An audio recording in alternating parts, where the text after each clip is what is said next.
that up to 100%. The Season 1 recap program, which was the most recent addition with Byron Buxton, finished that. The Egg Hunt program that we got around Easter, get all 10 eggs there. Season 1 awards, 8 collected is what's required. So up to Mookie Betts, that 99 overall Lightning card. And finally, the Season 1 collection with all the flashbacks and legends. You need 250, which gets you up to the CC Sabathia reward gate. And if you do all 5 of those things, you're going to get enough XP to begin Season 2 to get your second wild card automatically right from when the update drops. So you'll be able to use 2 out of season cards, 299 overalls in ranked seasons right away. Now, speaking of the XP reward path, there's a couple things you guys need to know as far as trying to plot and scheme your way to get ahead to begin the new season. This past week we had the Lou Gehrig program, which came out and features a 90 overall Lou Gehrig, which is going to be a pretty damn good card to begin the next season.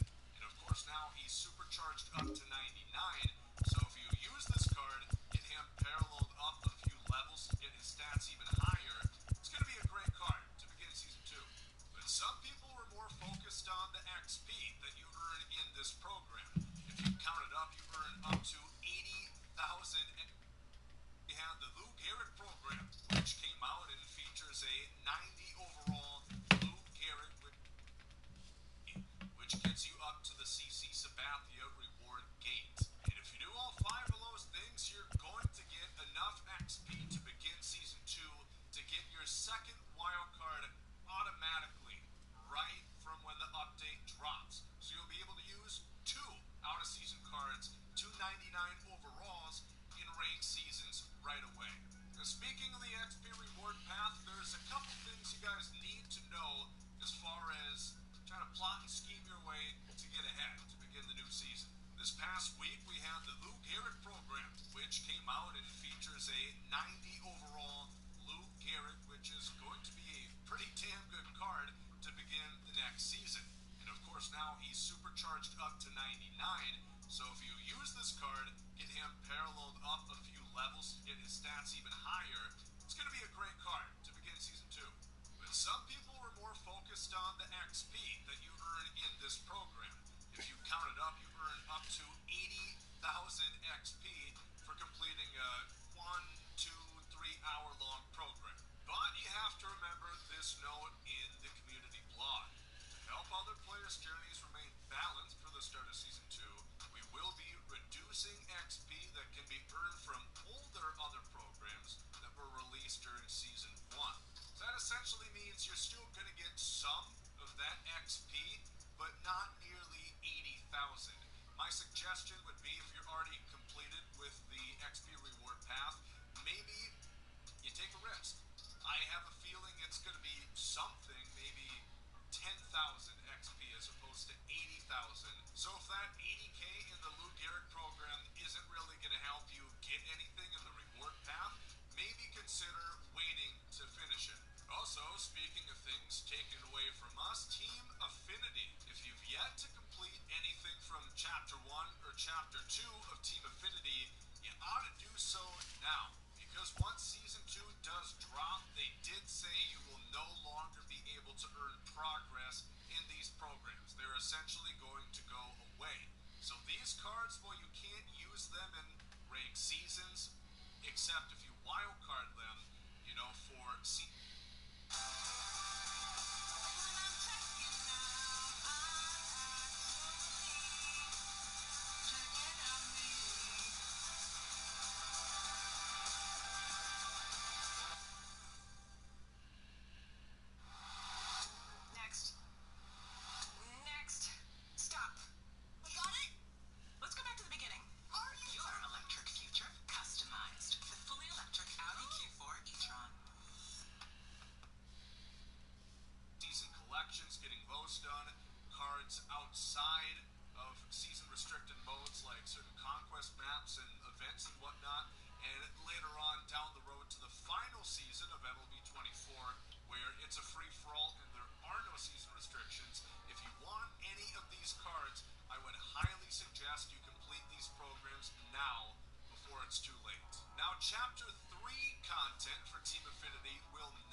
Further, if you've yet to complete some of Lee's Season 1 award programs, for example, if you only got up to Mookie Betts, you do not need to get all 10 of Lee's completed to be current with the season's awards in Season 2.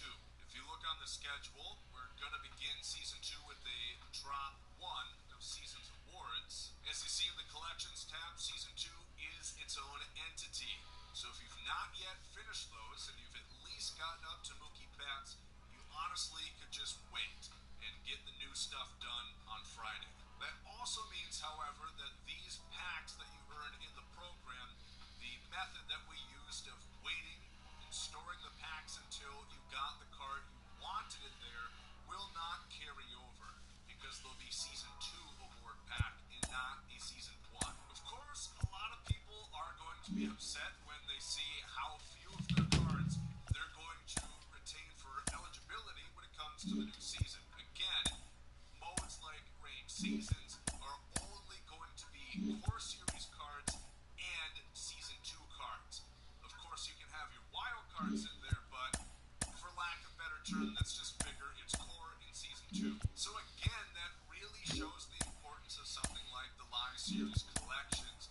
You've got that 99 Babe Ruth, for example, which is an incredible card. I mean, he's one of the best pitchers, and he's by far the best hitter in the game. You're going to want him. But even further than that, Live Series cards in general are just going to be really good. For example, you've got a 94 overall Shohei Ohtani. Yes, he is quite expensive, but that's because he's going to be the best non-collection or wild card that you can possibly have, probably for the first month of Season 2. So all that's to say, if you're going to spend stubs on something, I would highly suggest getting Live Series cards instead of some last-minute additions that have reduced in price for you to wild card. Of course, you want up to 4 guys that you realistically would use for your teams that you would want to wild card, but I do think Live Series is a lot more important than a lot of people, including myself, give it credit for at the beginning of the year. So if you want to dump stuff somewhere, it's probably this. Because as we remember from last year, cards that were out of season, they didn't just go for nothing at that rate. Some still carried a decent price tag for something that you have to use a wild card on. I think there's so many good cards out there, I wouldn't really go out and spend 100 plus thousand stubs on a card that you have to use one of those 4 precious slots in order to get, because then they will lose value and you're stuck with the depreciating asset. One more time, I just do want to remind people with these boss packs, if you look on the schedule, we're going to begin Season 2 of that XP, but not nearly 80,000.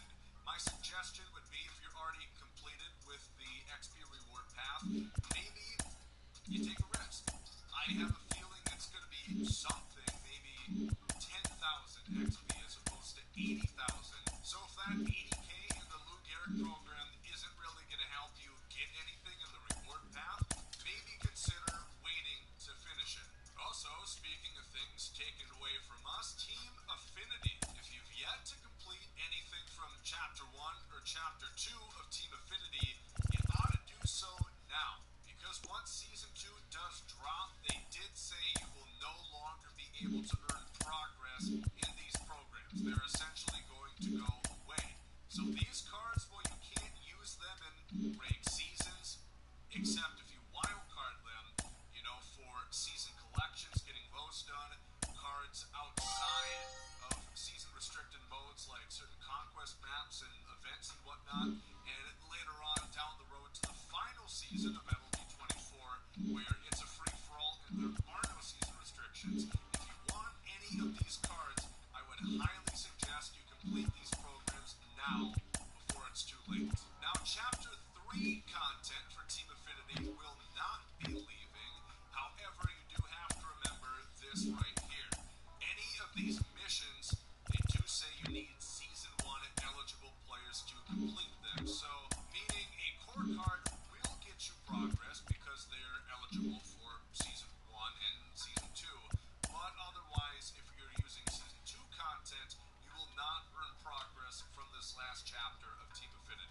further, if you've yet to complete some of Lee's Season 1 award programs, for example, if you only got up to Mookie Betts, you do not need to get all 10 of these completed to be current with the Season's awards in Season 2. If you look on the schedule, we're going to begin Season 2 with a drop 1 of Season's awards. As you see in the Collections tab, Season 2 is its own entity. So if you've not yet finished those and you've at least gotten up to Mookie Betts, you honestly could just wait and get the new stuff done on Friday. That also means, however, that these packs that you earn in the program, the method that we used of waiting and storing the packs until you got the card you wanted in there, will not carry over because there'll be Season 2 award pack and not a Season 1. Of course, a lot of people are going to be upset when they see how few of their cards they're going to retain for eligibility when it comes to the new season. Again, modes like Range Seasons are only going to be Core Series cards and Season 2 cards. Of course, you can have your wild cards in there, but for lack of better term, let's just figure it's Core in Season 2. So again, that really shows the importance of something like the Live Series Collections. You've got that 99 Babe Ruth, for example, which is a incredible card. I mean, he's one of the best pitchers. I've always been driven to get my money right. As a kid, I watched my mom struggle financially. Her sacrifice allowed me to pursue my dreams, to create generational wealth. I'm partnering with SoFi because they care about making your money work for your ambitions, just like my mom did for me. Recognize a generational player. Join the official bank of the NBA. SoFi. Get your money right.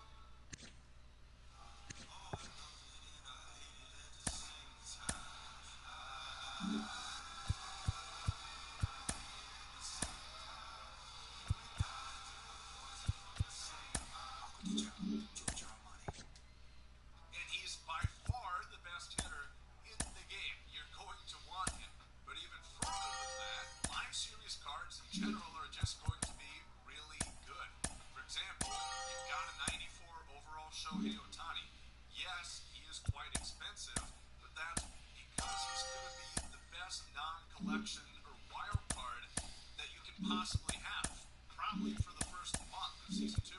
So all that's to say, if you're going to spend stubs on something, I would highly suggest getting Live Series cards instead of some last-minute additions that have reduced in price for you to wild card.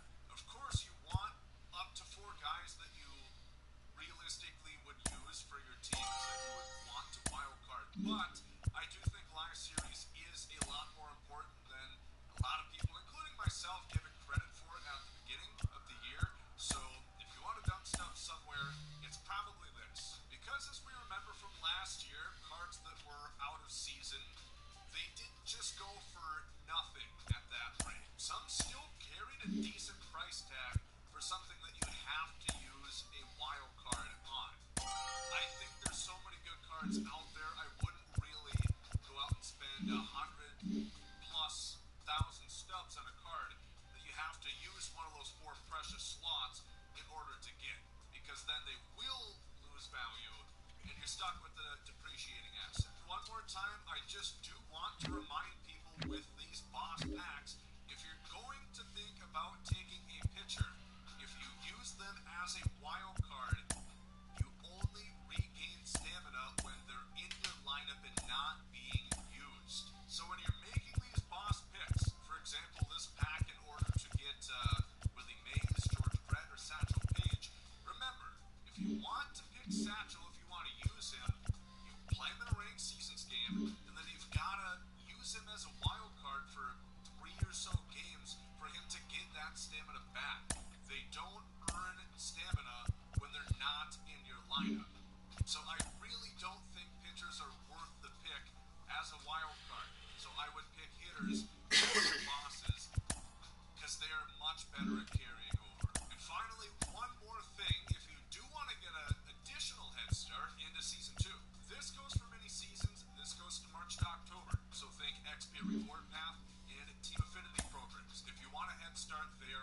remember this.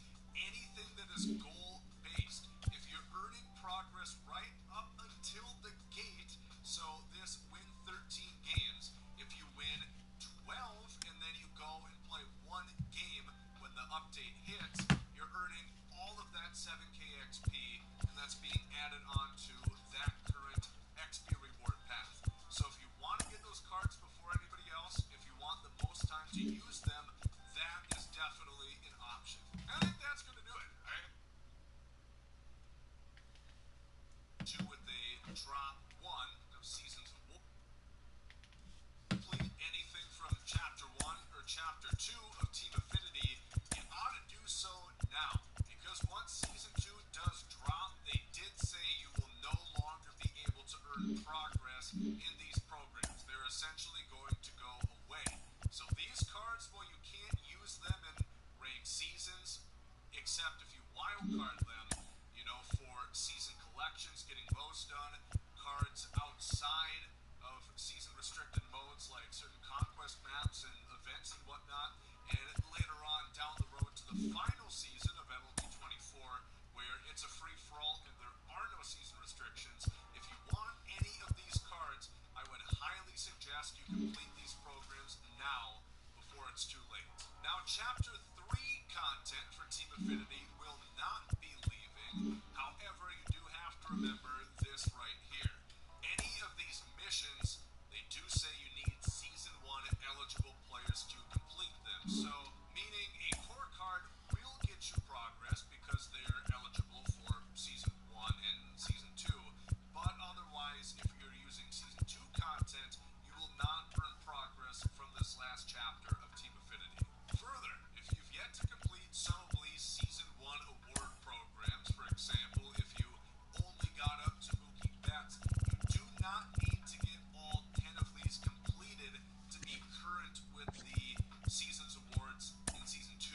If you look on the schedule, we're going to begin Season 2 with a drop 1 of Seasons Awards. As you see in the Collections tab, Season 2 is its own entity. So if you've not yet finished those, and you've at least gotten up to Mookie Betts, you honestly could just wait and get the new stuff done on Friday. That also means, however, that these packs that you earn in the program, the method that we used of waiting and storing the packs until you got the card you wanted it there, will not carry over, because there'll be Season 2 award pack and not a Season 1. Of course, a lot of people are going to be upset when they see how few of their cards they're going to retain for eligibility when it comes to the new season. Again, modes like ranked seasons are only going to be core series cards and Season 2 cards.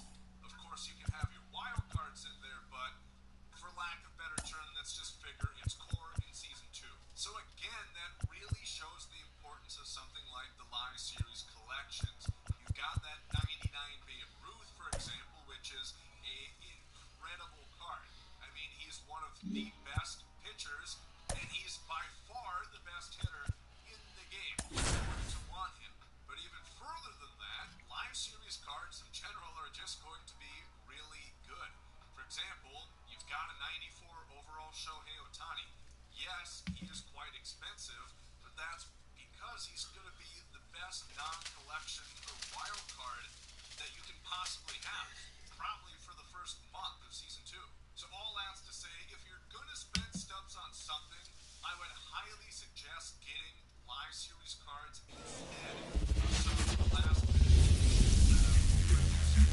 Hello, baseball fans, and welcome. The show brings you Diamond Dynasty Baseball.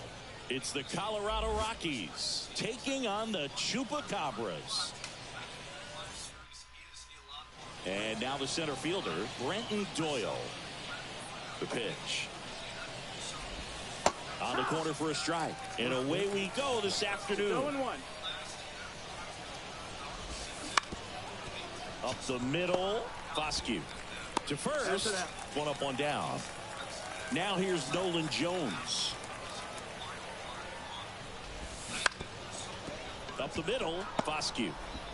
Slings to first. Nice, efficient start to the afternoon. That's 2 out.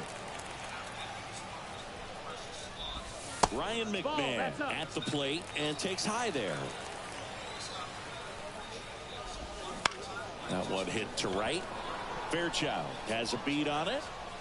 Makes the catch, inning over. Bottom of the first. Now it's the second baseman, Justin Foscue. And he deals. Foul ball there.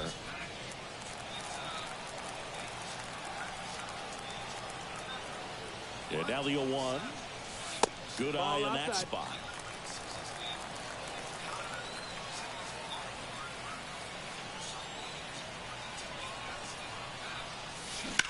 There's a swing and a drive. Big Dog's gotta eat. And they jump out front. It's 1-0. And now Trey Lipscomb.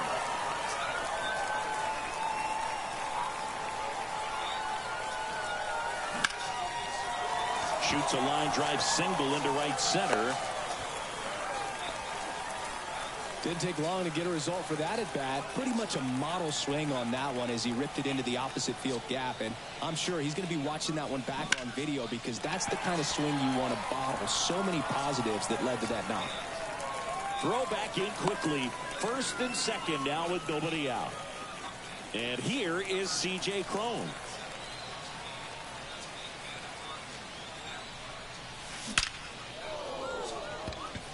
And a base hit. Lipscomb headed for the plate. He scores. It's 2-0. That's 3 singles in a row. I could watch base hits like that one all day long, and so could every hitting coach in the league. Just a nice line drive into center field. And now down the left field line. Should be extra bases. Around third. He'll score easily. It's 3-0. Picks himself up an RBI. Nice job of driving that pitch the other way on a line. You know, hitters, they take so many reps in the cages working on going to the opposite field, and it doesn't always translate into the game, but right there it did, and he did it perfectly. Stuart Fairchild, the batter now as he swings and misses for strike one. Close one, doesn't get the call. And the count is 1-1.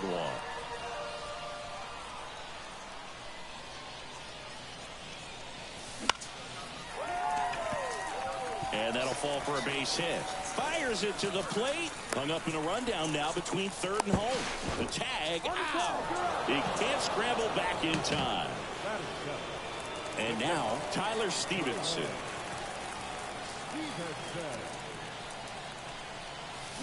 A little out front there as he swings through it.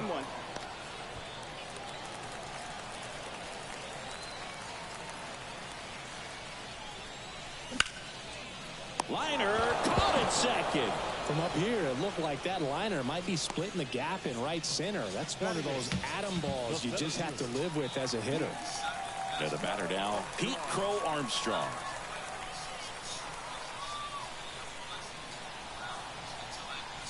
And the first pitch misses for ball one.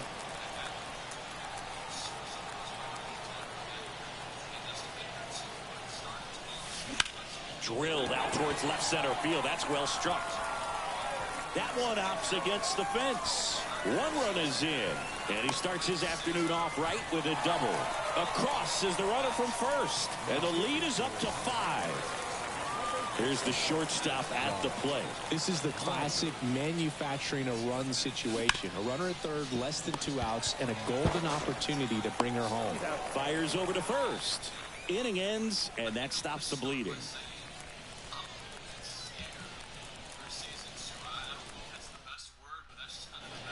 And welcome back to the ballpark.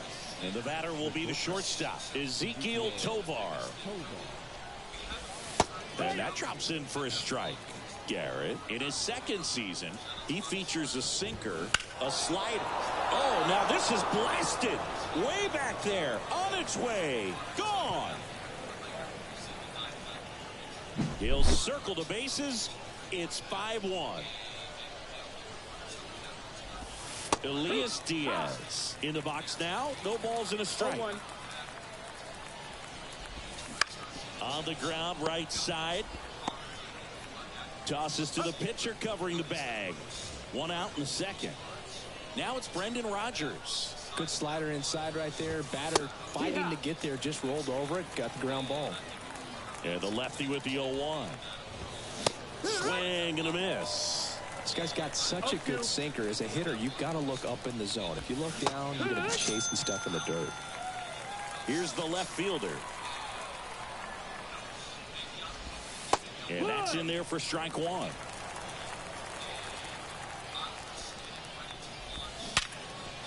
Ripped on the ground to second. Fires over to Crone. And the inning is over.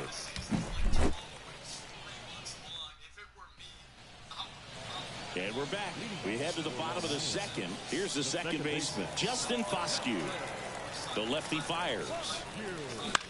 Out towards right center. That's well struck. And no one can get there. Now he'll turn for second. In safely. It's a double. And his second hit. 2 hits for him in this one, both for extra bases. Got to feel good about that. I love the approach he had right there with that pitch. Not trying to do too much, but still looking to drive it, and that's exactly what he's able to do into the opposite field gap for the double. And that one hammered back there. Oh, big dog's gotta eat. He'll touch them all. It's 7-1. Swing and a ball lifted left field. Makes the grab on the run. 1 away. And next will be the cleanup hitter, C.J. Crone. That's to third. McMahon fires over to first. Crone retired. Now the left fielder singled and drove in a run his first time through. Bounced up the middle. Boots it. Safe at first, no play. We'll see how they score this. Runner at first with 2 away. And now the right fielder, Stuart Fairchild. Swing and a ball lined out towards center. Brings it in, and that ends the inning. On to the third inning. Now here is Michael Toglia. That one finds the zone. Strike one. Clearly down in this ball game, and you can't look at the deficit and try to get it all back in one swing. It's got to come one at bat at a time, and even shrink it down smaller, pitch to pitch. Make that guy on the mound work to get you out. And now here's Lowrys Montero. And the slider just misses. When you're taking your lead over there at first, you've got to be very careful. This guy on the mound's got a good pickoff move. That's a slider for a strike. One down, base is empty. Comes up empty. That's strike 2. 1 and 2 is the count.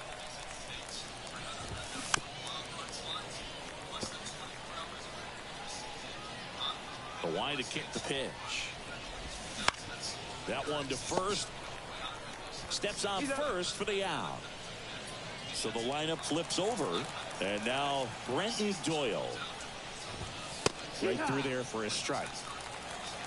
0-1. Next pitch is outside. That's a little bit low. They can't play around with him here. It's a 6-run lead at this point. Got to attack hitters even if you give up a solo shot. 2 and 2 is the count. Got it by him for the... And welcome back to the ballpark. And here is Tyler Stevenson. Chop to third. Sends it to Toglia. Leadoff man retired here in the third. Here's the center fielder, Pete Crow Armstrong. And first offering is fouled off. And now the lefty. On a line, base hit. So they get a man aboard with a 1-out single. Couple of hits in a row for him here. Other than ripping one into the gap or blasting one over the wall, there aren't a whole lot of hits that are more satisfying than a nice line drive in the center field. So that definitely felt good.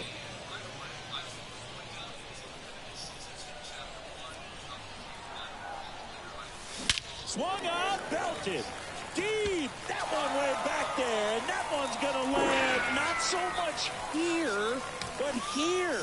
A gigantic blast. And they add a couple more. It's 9-1. Nick Mears will take over here. He's into the game with the bases empty. Back to the top of the lineup, Justin Foscue, the next to hit. And that'll fall for a base hit. Hey, whatever works, right? Doesn't have to be impressive. Flared it out there and got it to drop for the base hit. I think he got it off the handle just a little bit, but the bat held up for him enough to get something behind that swing. Lipscomb up for the third time here. Watches that one miss. Man at first, one away.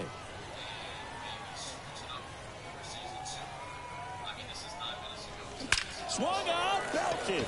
Deep. That one went back there, and that one's going to land not so much here, but here. One down. Stepping in, the long ball threat, Kyle Seager. 1 for 2. Hard hit, right side. Rogers throws to first. Play is made, 2 out. And here's the first baseman, C.J. Cron. 1 for 2. He had an RBI base hit back in the first. Swung out, belted. Deep. That one went back there, and that one's going to land not so much here, but here. A massive home run. Their third home run of the inning, and they add to the lead. It's 12-1. Here's the left fielder.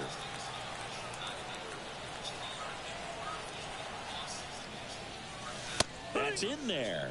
That's strike 1.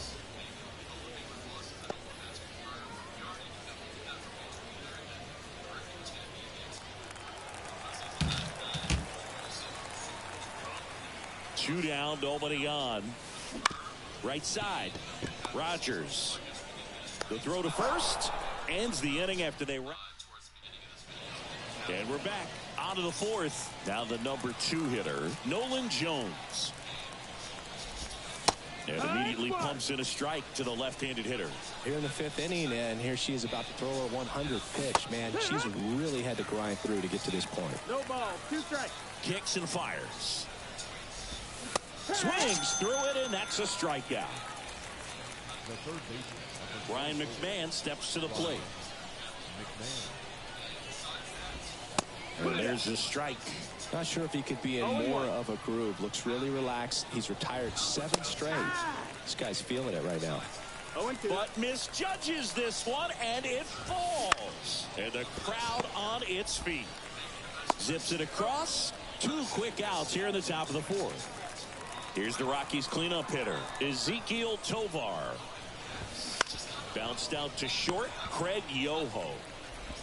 Sends it across to first, and it's a 1-2-3 inning. Ready to go, bottom 4. Now here is Stuart Fairchild. Mears back to work.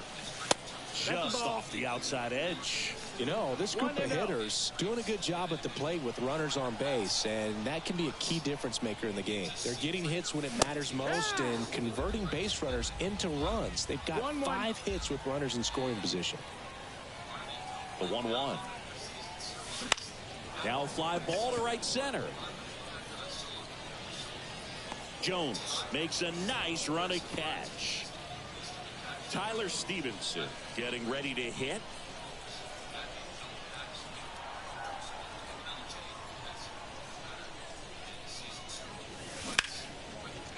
Swing and a line drive and a base hit up the middle.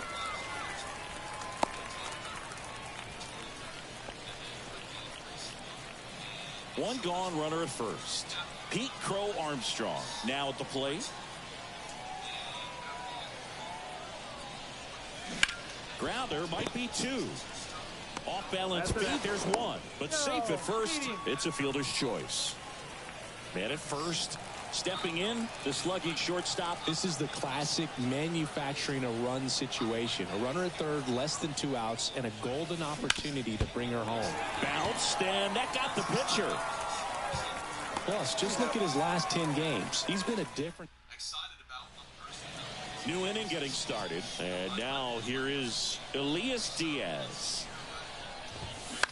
Right side.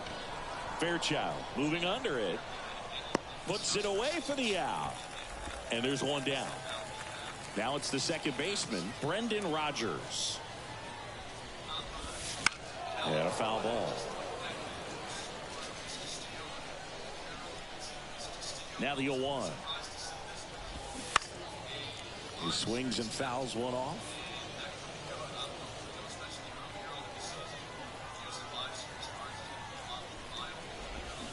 Goes down swinging for the strikeout.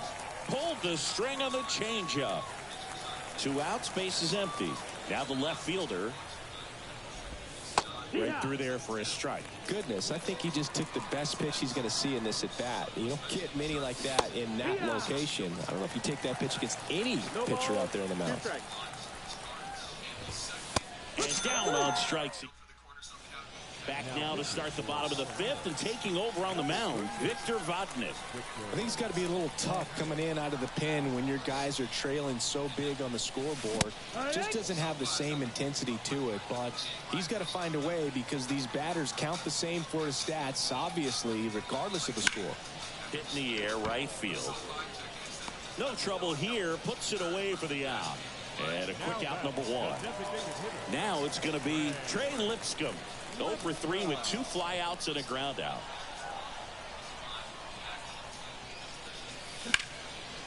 Lined, and that's a base hit. So a man aboard now with 1 away. Well, that started and ended pretty quickly. No messing around right there. Textbook bat control right there. Got a pitch on the outside, saw it deep into the zone, and just barreled it up, went the other way for the knock. Next to hit. Line drive, and that should be extra bases. Around third. He will score, and they extend their lead. He was all over that one. Anytime you rip a line drive the other way, you feel really good about what you did at the plate. You trusted your hands, you let the ball travel, and you took the barrel straight to it. That's great work right there. McMahon fires over to first. Cron retired. Here's the left fielder. 1 for 3. Just missed. Well, he's so great about hitting the ball the other way. He gets those arms extended. So right there, just trying to straighten him up a little bit so he doesn't have as much outside plate coverage.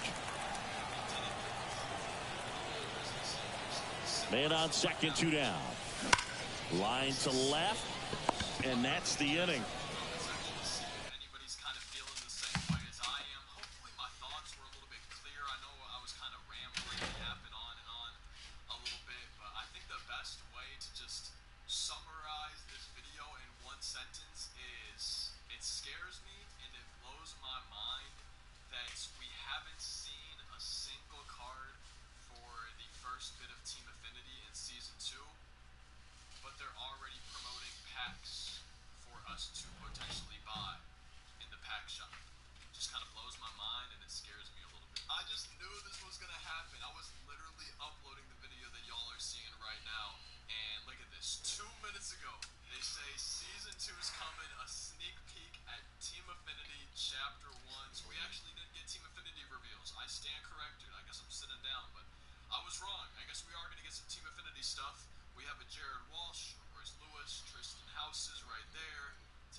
But I do hope y'all enjoyed this video. Nonetheless, if you did, feel free to let me know by dropping a like. If you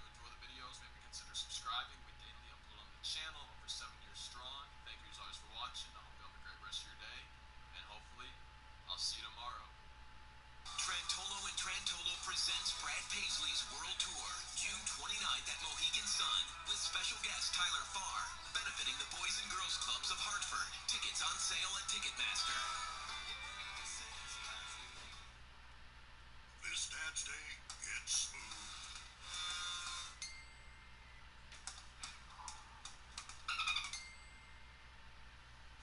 Duluth Buck Naked Smooth Underwear.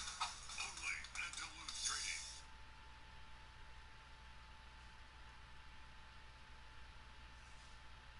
Today we're going to rebuild the Mets because right now this team is an absolute mess. See, a few days ago you had the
dedicating a total of 24 hours in Season 7 to build the best possible...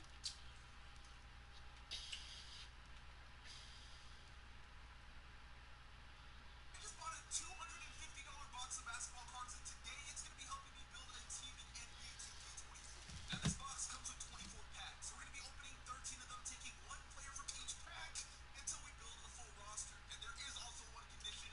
As you guys can see here, there is a chance in getting an autograph. If we pull an autograph of a player, they are automatically added onto the roster. So this is my first time opening 23 and 24 Prism. And the fact that it's only 4 cards per pack is a bit scary. But here we go. I got it backwards, and we're going to start things off with Duncan Robinson.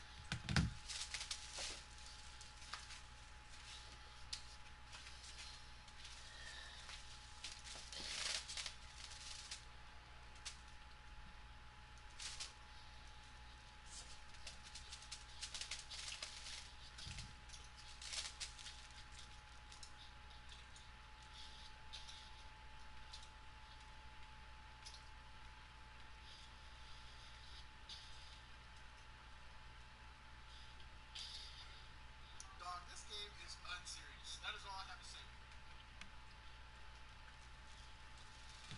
Choose Advil Liquid Gels for faster, stronger, and longer-lasting relief than Tylenol Rapid Release Gels. Because Advil targets pain at the source of inflammation. So for faster pain relief, Advil, the pain away.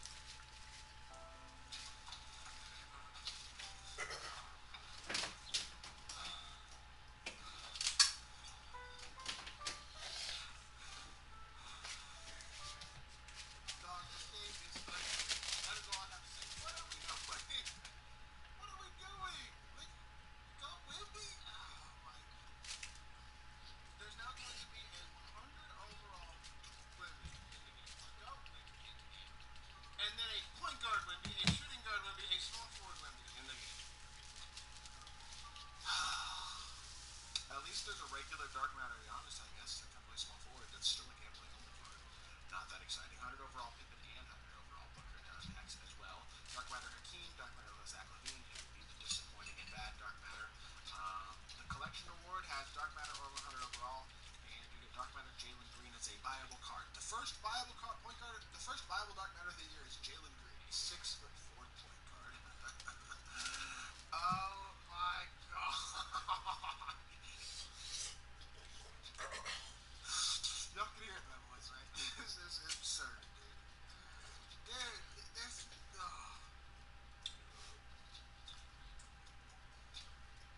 I don't know what to say about it. I don't know what to say.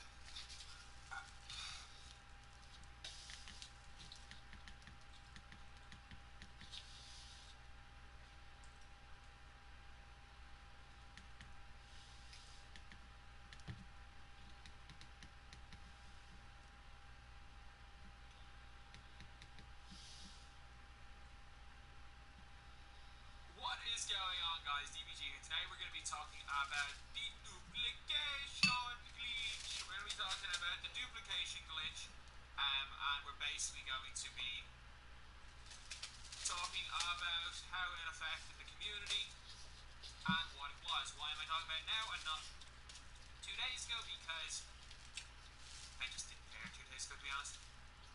And also, look, I didn't know what it was. I knew it was a duplication glitch, and I didn't want to also look too deep into it, because if I say something or make a video, I would get blamed.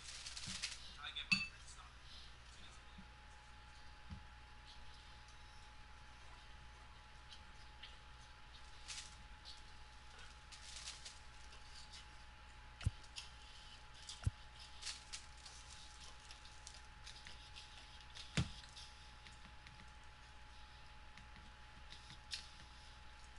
What is going on, guys? DBG here. Today we're going to be talking about the duplication glitch. We're going to be talking about the duplication glitch, and we're basically going to be talking about how it affected the community and what it was. Why am I talking about it now and not 2 days ago? Because I just didn't care 2 days ago, to be honest.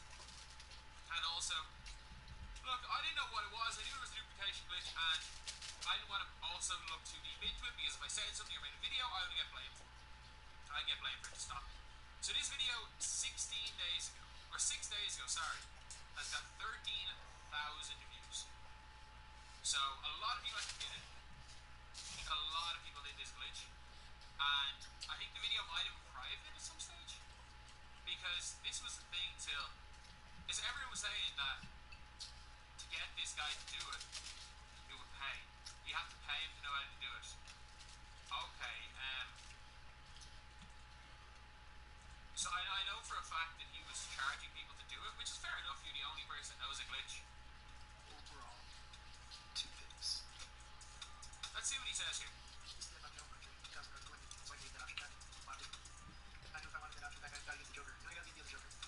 Shaq, Luka Magic. I mean, that's 7. Okay, that was the MTI out, so that's easy. And here we go. That's a lot of cards. Jesus, that's like $300. Anyway, I still got a long way to go. So, kept going. Right hill. Also picked up this Nemesis along the way. Oh. Got it done. Kill. And Okay, let's see the duplication glitch. so keep going. Pick up another notes. Ian. Why not? Got Ian. Release them. Let's send them on you. Cards.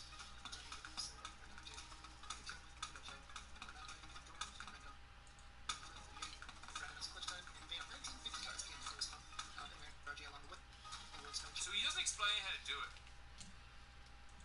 And it says here how to do the option patch, the end of an amazing thing. Like, apparently it got patched. You know, 1 pick. I found out you can get 3. And let's face it, for the prices of VC, getting a few extra picks at the 20% odds for a 100 overall. I was just trying to help people out, get a good starting lineup. Can you imagine a starting lineup like this? The glitch is pretty easy on PlayStation. You go to your PS5, you put it in rest mode when you're sitting over the pack in your unopened packs. Then you go to your PS4 and you do the same thing. You go to your unopened packs and you hover over the pack you want and you put it in rest mode. And then finally you go to your phone and you open up the pack. And then you go to your PS5 and open up the pack and pick a different card. You go to PS4 and you open up the pack and get a different card. Oh, so that's all the glitch was. That makes... Okay, so he's actually said what the glitch is here. But 2K, for anyone being like, oh, 2K didn't patch, it's a good thing. Like, no, 2K were obviously going to patch it. The second word got out that there was a duplication glitch, where 2K were going to patch it. Gotta be quick about it though. A guy messaged me on X and said he was gonna tell the devs he knew what it was. He said he knew how to do it. He'd been doing it for a while, but he's pissed because I was helping people to do it so that they could get some extra cards. And he said he's gonna tell devs. Okay, so somebody ratted them out to the devs. And I will say, like, surely 2K would have figured out, but actually, you know what? Maybe 2K just don't care enough. I reckon if this was a video made on my channel, ooh, would be gone straight away. But yeah, I do think somebody did rat this out to the devs. At the end of the day, does it make that much of a difference? Not really. It is kind of annoying that this is gone, but like still, if you are looking at this game, it's just so expensive to do anything. Like, the cost of playing my team is so high, and by cost I mean whether it's time cost or money cost. There is no just let me boot a game up for 40 minutes today, let me boot up the game 40 minutes tomorrow and like be competitive. Like, to be fair, there have been locker goats, but like, which players don't exist anymore? This time last year, why haven't that? Keith Burrell. Hey, how you doing, man? You know, it'd be cool as if we told my story with Lego pieces. Seriously? Yes, Lego. just be open. It might seem crazy what I'm about to say. When I was a kid, I knew I was different. And people would say, oh, that's an odd child. And that crushed my spirit. But I love music.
And welcome back to the ballpark.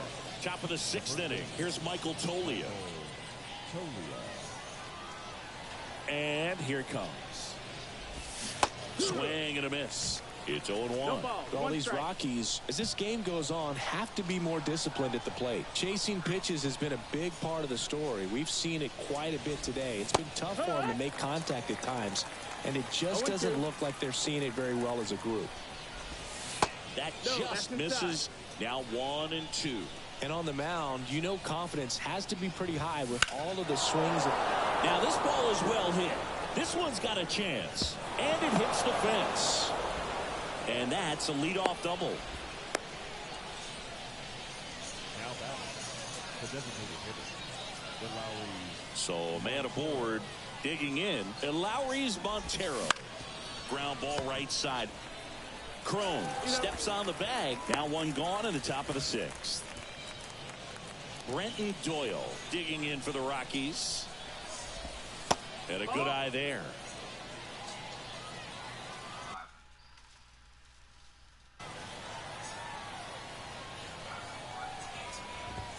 That's off the mark, and it's 2-0. The rest of the lineup could learn a thing or two from this at-bat right here. He's been patient, and now he's in the driver's seat with a 2-0 count. And it really looks like these hitters have been in between with their timing today. Good fastball, excellent slider. And he grounds one to the right side. There for the out. Runner scores from third. 2 outs, base is empty. Nolan Jones digging in for the Rockies. There's the strike.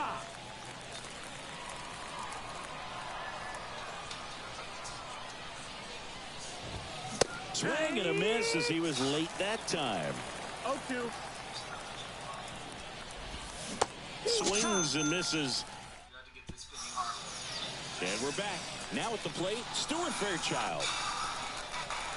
Vodnik back to work.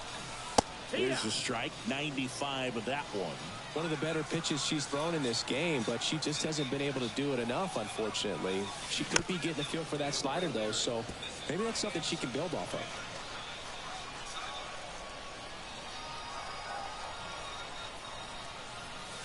Swung out, belted.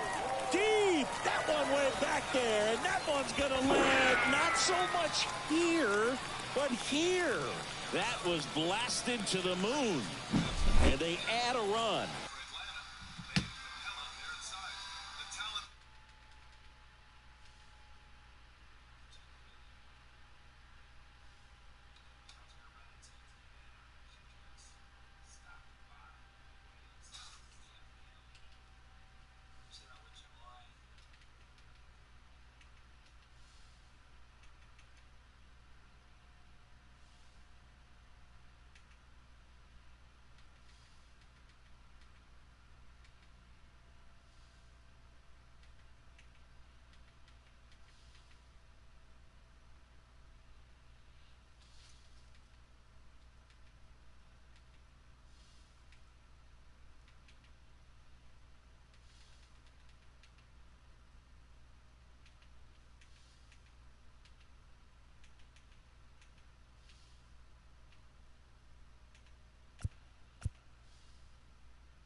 It's 14-2. And now the catcher comes up to hit. Tyler Stevenson. That one almost got him.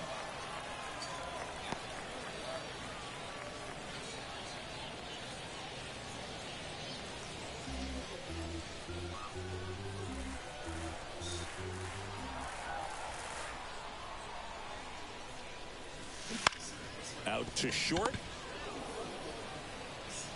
One away, bottom of the 6th. Pete Crow Armstrong digs in now. It's a good recovery, though, after giving up the home run. Not allowing it to stay in the head, but going to work at the next hitter, and a tough one at that.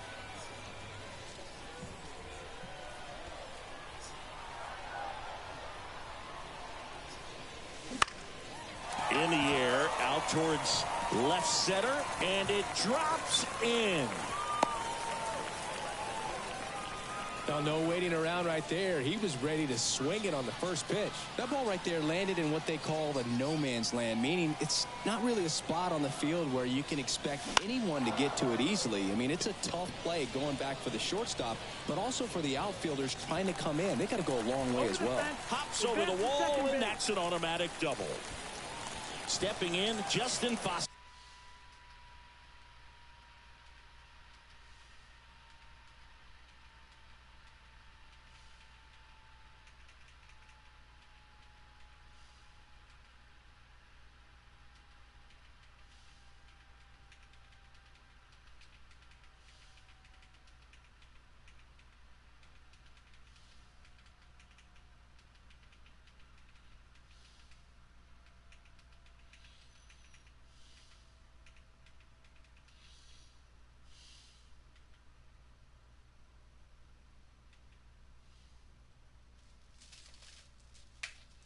Spend series is back. We're on NBA.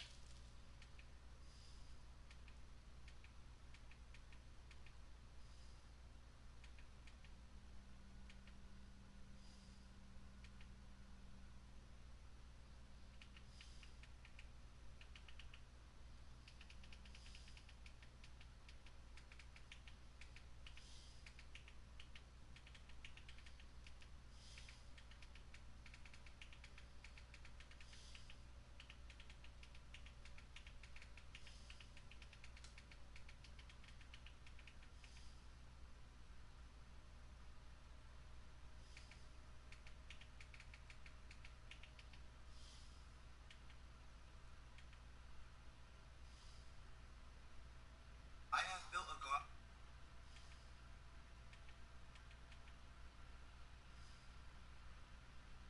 For your safety, this video is rated R18+.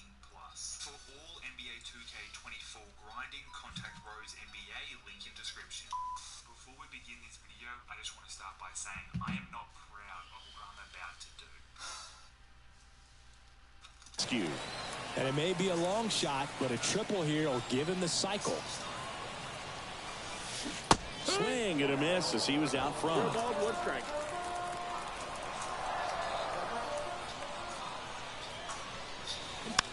Tapped softly on the ground. Sends it to Tolia. Now 2 away as they get a run across.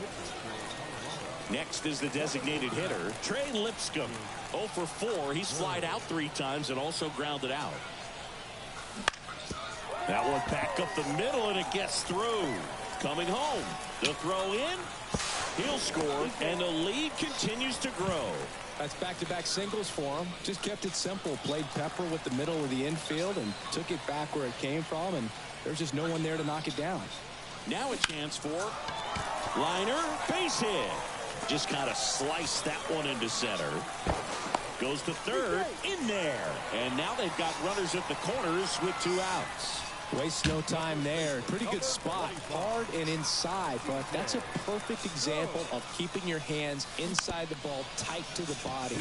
The ability to take that. Well, we'll hold that thought as that's the 3rd out, and we'll end the inning.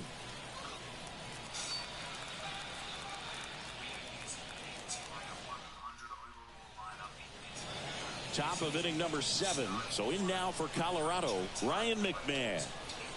The wind of the pitch. There's a strike. When a guy's throwing a lot of first pitch strikes as a hitter, you got to be ready to hit. Now, that's not going to help you get deep into his pitch count and into the bullpen, but you got to take what he's offering that day. Swing and a miss, and he struck him out. And they get the leadoff hitter in the 7th. And now the shortstop, Ezekiel Tovar. Just missed.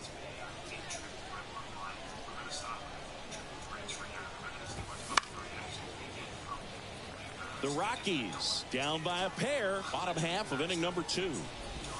In there. And so now 1-2. Ground ball right side. In plenty of time to first. And 2 away to start the 7th. 2 outs, base is empty. And now it's Elias Diaz. And first offering is fouled off. The offense needs to start showing some fight against this starter. He's doing his thing out there. They're going to have to push back at some point and make him work a little bit harder. 0-2. Swing and a high fly ball down the right field line. And that is that. Ready to go for the last half of the inning. Now, number 10. And first offering is fouled off.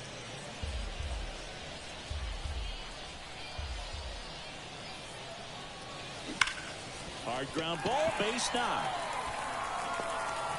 And the leadoff man aboard.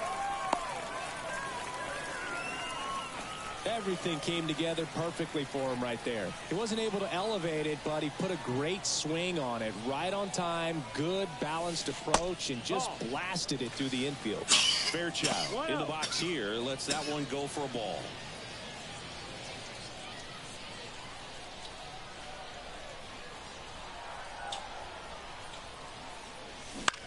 High fly ball, pretty well struck out towards right center.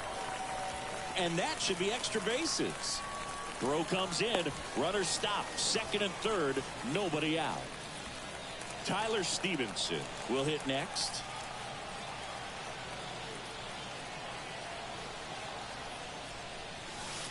And that clips the inside corner. 0-1.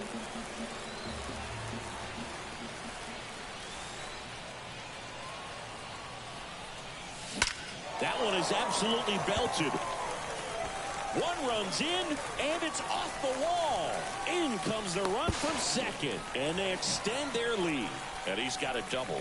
Picks himself up a couple of ribbies. I'll tell you, man, it's such a good feeling when you smoke a line drive into the gap like that. I mean, sure, home runs are king, but I feel like nothing makes you feel like a true professional hitter more than a bolt the other way.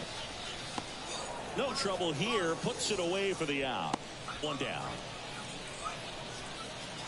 Now it's the shortstop. This is the classic manufacturing a run situation. A runner at third, less than 2 outs, and a golden opportunity to bring her home.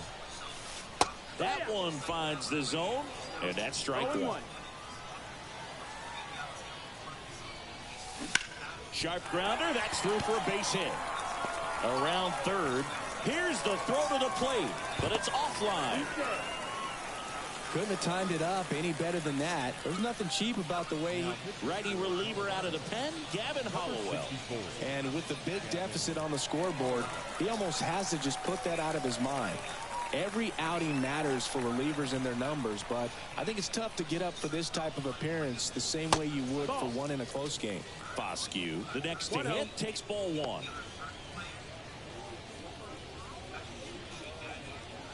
Two on, nobody out with 2 runs already in. We're here in the top half of inning number 3. And that one in the air center field. Drifts towards it. Nabs it. 2 away. Man at first. And now the DH. Trey Lipscomb.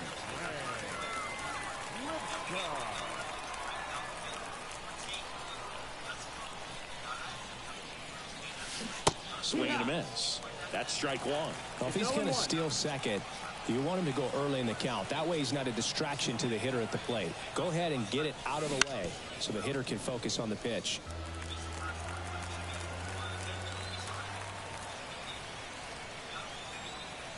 Two outs. And there's a ball. 0-2 fastball way out of the zone. I think he's trying to speed him up. Got to stay back. Off speed's probably coming.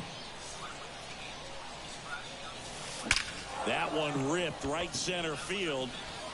Oh, that's going to leave a mark. Another homer.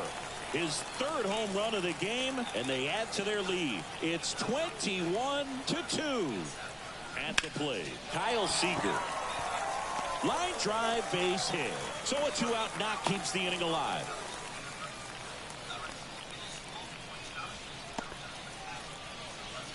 So now it's the 4-hole hitter, C.J. Cron. He's already homered here in this one. Breaking ball through there for a strike.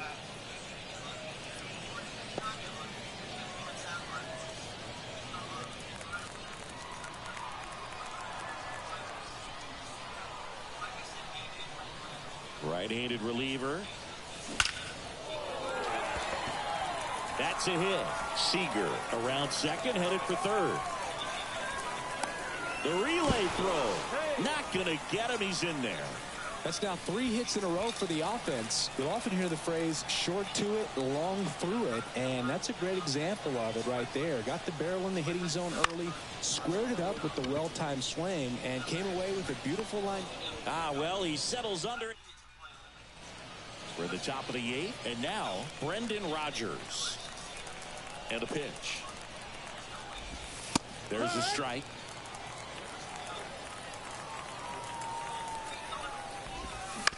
And he hits a ground ball right side, and he takes it himself for the out. Now the left fielder went down looking on 3 pitches last time. Let's see if he can be a little more aggressive right here.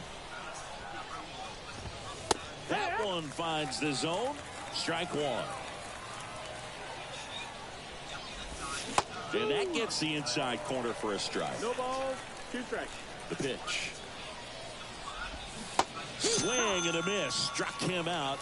Now 2 away. 2 outs. Base is empty. Next is switch hitting first baseman Michael Toglia.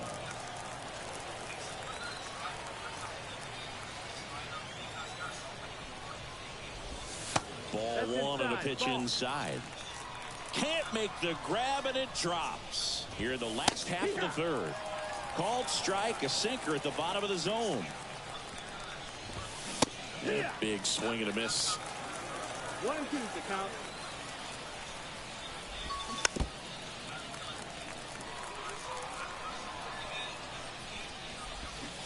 And down on strikes. And it's a bottom of the 8th. Now it's the right fielder, Stuart Fairchild. The pitch. Swings through that one for strike 1. Hollowell goes 6 feet. So we bought all these players for about 8,000 MT. I don't know what he's doing, but that should be 40 right there. 7 inches.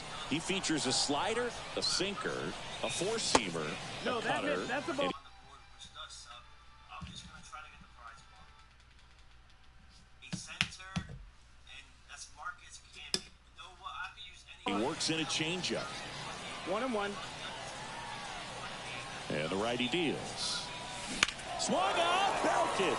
Deep. That one went back there, and that one's going to land not so much here, but here. A gigantic blast. He's Which is a guaranteed pink diamond or above. done it again. His 2nd homer of the game. And they tack on to their lead. It's 22-2. So the Rockies turn the ball over to a new. And that one pulled foul. That's a really good pass of the ball right there. Just a little bit too quick. He's got to find a way. Just let it travel a hair more. And that one is lifted in the air. 1 away. And now the center fielder, Pete Crow Armstrong. Swung out, belted. Deep. That one went back there, and that one's going to land not so much here, but here. A massive home run. And they add a run. It's 23-2. Lifted in the air, right center field. Doyle sizing this one up. Pulls it down, and there's 2 gone. So the batting order turns over. Here's the second baseman, Justin Foscue. Swung on, belted. That's back. Big Dog's gotta eat. His 2nd home run of the game, and they add on. It's 24-2. Justin Lawrence gets the call from the pen.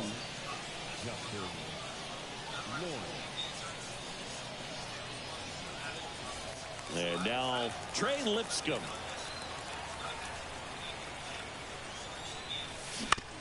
On the ground to short, Tovar. Throws across the diamond. That. Here's Colorado's DH, Eleuris Montero.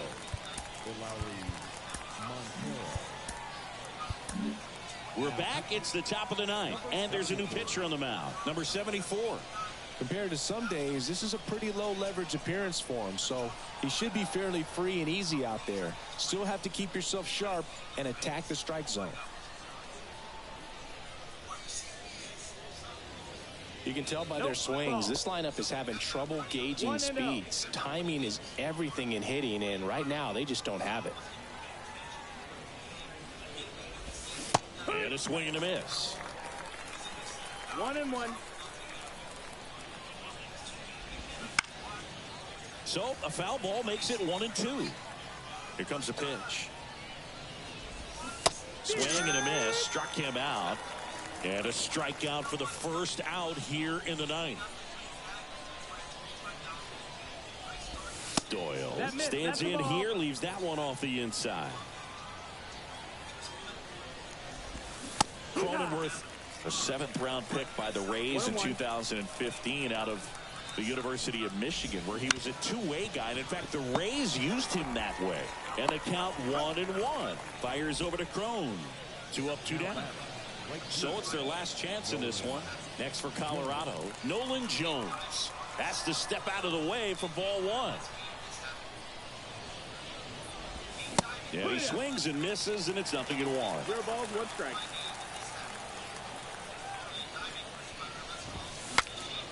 Swing and a pop-up in foul ground.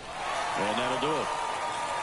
Well, I don't know what they did in the cage day or on the field for batting practice, but when you win by double digits, something is clicking. That batting coach feels pretty good about himself right now, but more so the players. They can't wait for the next one, come back out, score, and get another W. So this one got a little out of hand for Chris Singleton and our entire crew. I'm John Sciambi saying so long.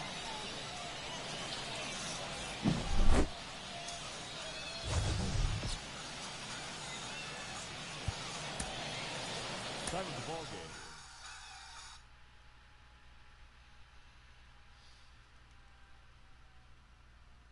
I started this series with an all-gold team, and after some grinding, we left off episode 1 with this team, so let's get back to work. And we are going to start off this episode by grinding these bold challenges for a free dark matter Steph Curry. So we can't combine these 150 dunks with 200 points in the paint, and everybody was doing the same challenge as me, so we let each other get dunks.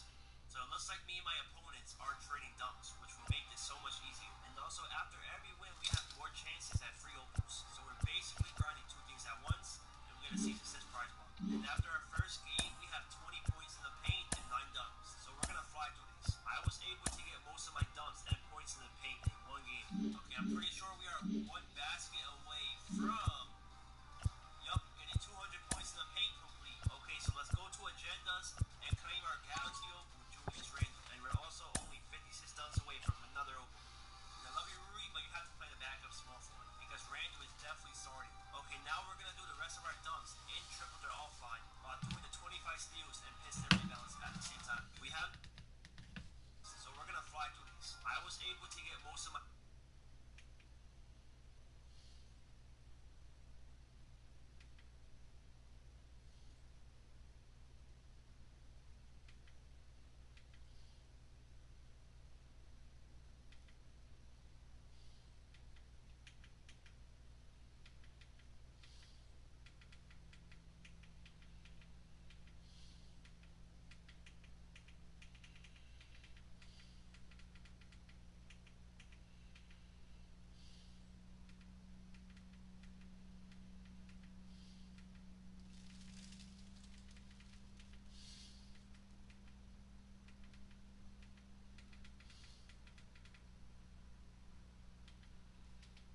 and points in the paint in 1 game. Okay, I'm pretty sure we are 1 basket away from, getting 200 points in the paint complete. Okay, so let's go to agendas and claim our Galaxy Open with Julius Randle. And we're also only 56 dunks away from another open. I love you, Rui, but you have to play the backup small forward because Randle is definitely starting. Okay, now we're going to do the rest of our dunks in triple their offline while doing the 25 sneak from, getting 200 points in the paint complete. Okay, so let's go to agendas and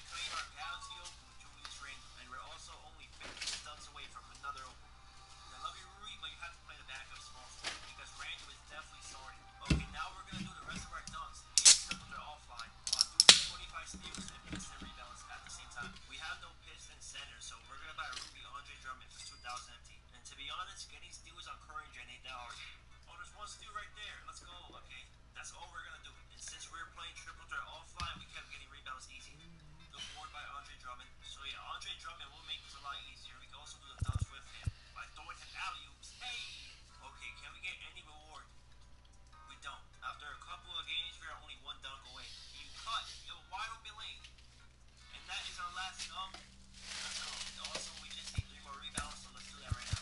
We just need a couple more rebounds too, so we're missing on purpose right now. And of course, when we only need one more, they start making everything. So I have to give the CPU some good D. And that is my last rebound. We do need 2 challenges done. Let's go.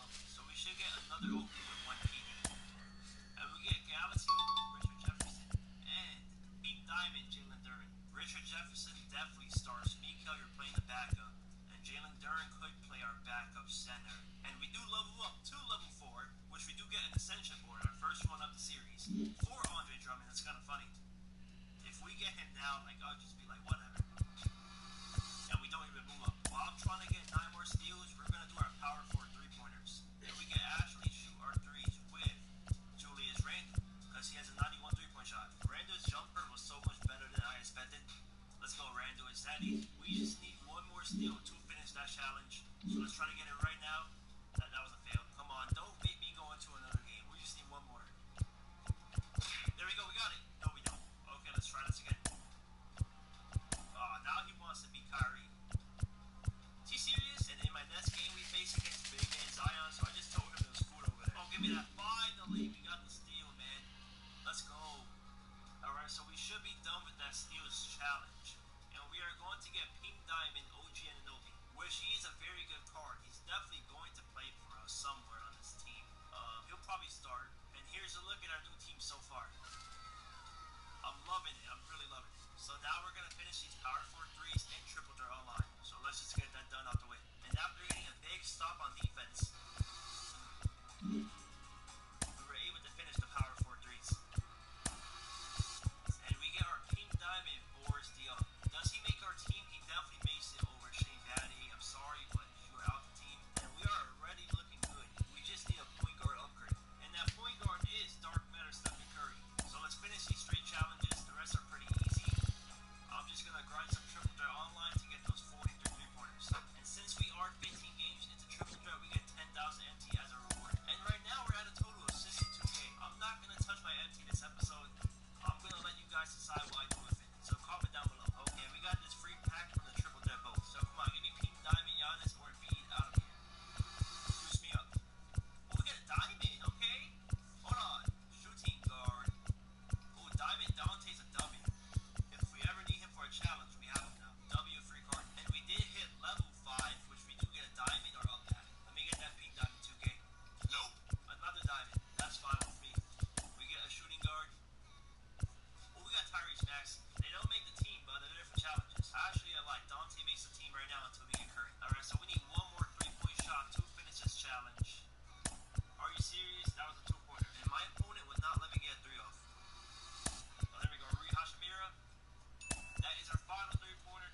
lineup is already crazy. Man, I'm so hyped to use this Curry card. Wait, he's only 6'2". I thought he was 6'3". Okay, let's try out some clutch time online. No, Dante, we are not running you. We're running Stephen Curry. Wow, they blessed us with our first matchup. He has Am at the center. Let's bully him and Marcus off. Hold on, Curry. Hit that for me. Green. Let's go. Alright. Oh, we got a rage quit. Let's go, W. If we can get that Opal Siakam or even Pink Diamond Frash Wagner, that would be a W. And we get a bash pack. Oh, he has Dark Matter Curry too, okay? Let's play some defense. Ah, good play. Set the screen. Come on, Paolo. Throw that. Oop. Hey. And he has Clay. His Splash Brothers. Give me that steal. And one Rui Hachimura. Alright, come on. We're winning so many games in a row. And we get a free master pack. I seen someone pull an Opal out of here. They actually tweeted at me on Twitter. So maybe they gave us some luck. Come on, baby. Let us get an Opal. I'll take anything. Nope. Alright, it's too good to be true. We got Jeremy Grant. We do level up to level 7. We got an SP coin. Okay, we got another win, which means we get another will spin. We got something. We got Diamond Alonzo Mourning, which we will take. Okay, so we won our next game, so let's see if we can get that Siakam. And we get 500 empty. Okay, guys, so we have a free locker code for a free Galaxy Opal Jason Kidd. I'm gonna put it on the screen right now. Okay, so we put it in. We should have it in our open pass, and we do. Let's go. A free Galaxy Opal Jason Kidd. What a huge W by 2K. So we get our point guard, our new backup point guard. Let's go, bro. Hey, and he has Clay, his Splash Brothers. Give me that steal. And one Rui Hachimura. Alright, come on. We're winning so many games in a row. And we get a free master pack. I seen someone pull an Opal out of here. They actually tweeted at me on Twitter. So maybe they gave us some luck. Come on, baby. Let us get an Opal. I'll take anything. Nope. Alright, it's too good to be true. We got Jeremy Grant. We do level up to level 7. We got an SP coin. Okay, we got another win, which means we get another will spin. We got something. We got Diamond Alonzo Mourning, which we will take. Okay, so we won our next game, so let's see if we can get that Siakam.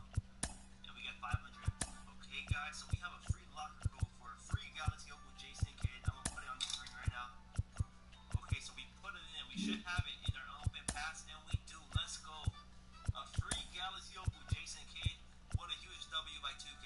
So we get our point guard, our new backup point guard. Let's go, bro. Okay, let's add us to our team, and there we go, man. Let's go. That is our third Galaxy Opal of the series. I mean fourth. So each episode, I will test my luck on one pack just to see if we get lucky. Any of these Dark Matters and Sabonis will make my team. So let's open up one pack and see how lucky we get. Come on, baby. Let's do it. Come on.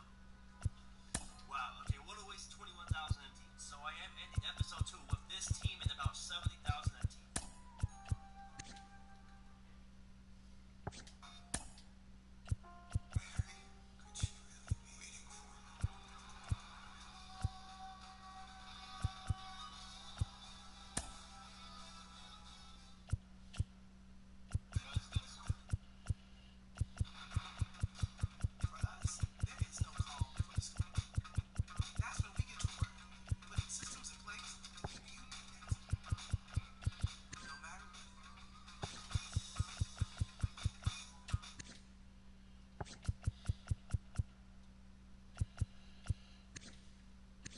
I started this series with an old team, and we left off episode 2 with this amazing team. And I do want to start this episode by grinding some My Team Unlimited, and maybe we get Dark Matter Terry in this episode. Oh yeah, Jason Kidd with the steal, and I'm so happy we got this Marcus Hall from a locker code. He is so good. Hey, let's go, Mark. Oh yeah, this Jason Kidd is so good on defense. And Anobi for 3. Hey. Oh my god, Jason Kidd is so good. Pull it, Jason Kidd. Green! Oh, he's AFK. Is that a rage quit? And that is an easy rage quit. Let me get Opal Clay in our board. And we get Pink Diamond and Diamond John Isaac. Now, I am going to go for the Pink Diamond in the middle. Come on, 2 game. And the blue. Yeah, okay, whatever. Game number 2, who are we facing? He has a bump team. Oh my god, okay. I don't know what happened, but that whole game was laggy. I'm going to put this clip on the screen right now. It was just terrible.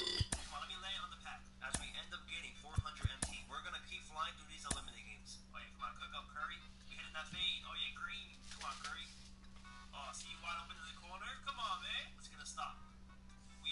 that steal. No steals. Crazy. Blocking. Good floater. End of the first quarter. We're pulling this from McCurry. Oh, hit it. Also, our prize ball should be breaking very soon, so I'm excited for that. We got a pink diamond or a pack on the board. I think I'm going to go for the pack. And I put that terribly. Wait. Come on. Go to the yellow. Nice. And we got the Wild West pack. Also, since we won 7 eliminated games, we get our first piece for the free Galaxy Opal. Okay, let's open up this Wild West base pack. Maybe get lucky with an Opal. No, we do not. And when I tell you Marc Gasol has to be one of my favorite players, I'm not lying. Oh yeah, that's a mismatch right there. Let's go. So we end up dropping 41 points with Marc Gasol. Our prize ball is opening. Come on. City pack. Are you serious? And we get nothing good on our board. Are you serious? I don't even care about this one. And we are officially 8-3. We get 5,000 empty. And we are level 8 now, which we do get 2 tokens. Okay, yeah, we're just going to keep flying through these games. And since we were lagging so bad, we got an error code, which we did get in our band. So I had to hop on current gen. Now we have to go From Oracle Park in San Francisco, Diamond Dynasty Baseball coming your way on the show. It's Long Island taking on California. We got a couple of all-star teams squaring off. First pitch coming your way next. And now, Brian Roberts. And now you're dealing with a player who has won multiple MVPs in his career, Sengi. And that's off. It's the inside edge. And this one is off and running. Fouled off left side.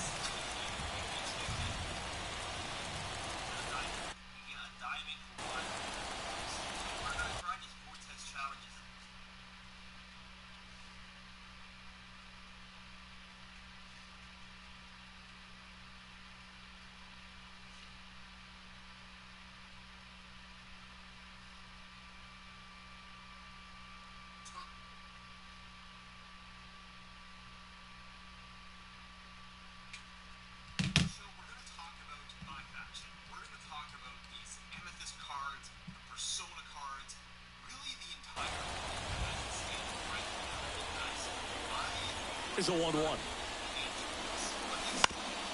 To the right side. Bats up with it. 1 up, 1 down. Here's Byron Buxton. Lots of pop at the plate. Outfield playing back almost on the warning track. And that one cutting but missing down low.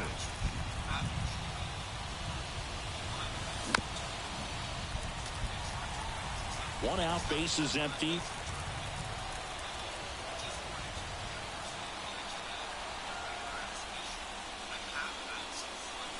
Swing and a miss, and he was fooled. That hits the dirt. Now 2-2. One down, base is empty.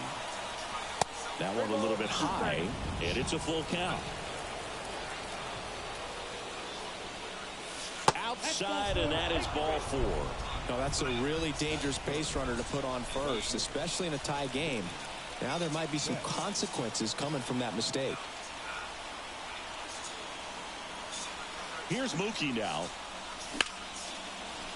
Hammered on the line, base hit. And a go-ahead run into scoring position. 1 away. Well, clearly he was ready to hit right there. That's about as textbook as it gets. Got his stride and load out of the way early. He stayed inside that ball and swing, and this one's blasted. It's got a chance. And brings it in at the wall.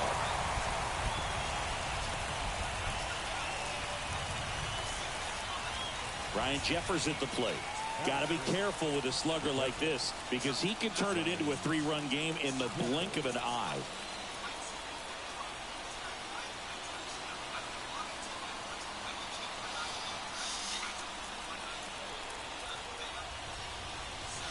Machado is out. And that's ball 1. Looking to strike first. And you can feel the tension here in the ballpark. Right through there for a strike. Swing and a high fly ball to left. She was a major contributor offensively, Boog. Some really good at-bats. The way she pitched is just icing on the cake. What a special... Now it's the power speed combo. Ryan Roberts. That's shortstop. So now Pete Alonso at the plate. Alonso, former second-round pick out of the University of Florida. The pitch. That one finds the zone, and it's 1-1.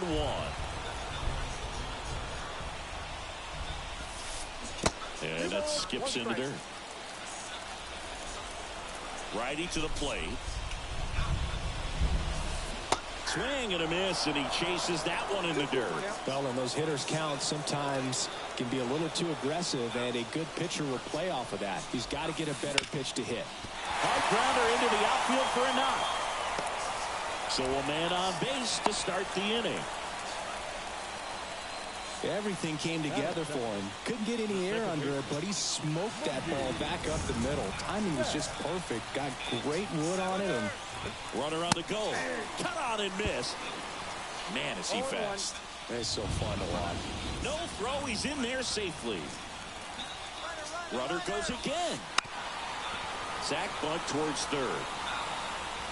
And it's just foul. That was close. You got to be careful with a guy like this at the plate. Stealing second may eliminate him from getting really good pitches to hit. Now they can work around him with first base open. So got to roll the dice here and hope that he gets something to hit. No throw. Safe at third. It's a stolen base. Puts a bunt down. Roberts. There for the out. Run comes into the safety squeeze. Now it's Hunter Renfroe.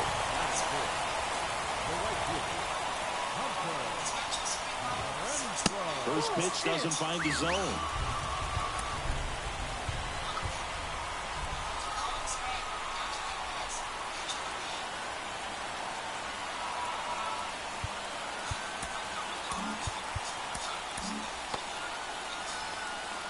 Two out, space is empty.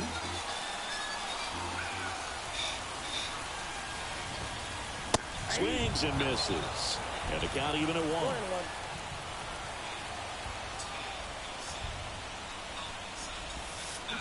Swings through that one out in front that time.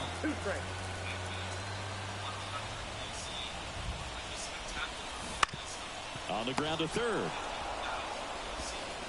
Killebrew on the first. Gets him easily, ends the inning.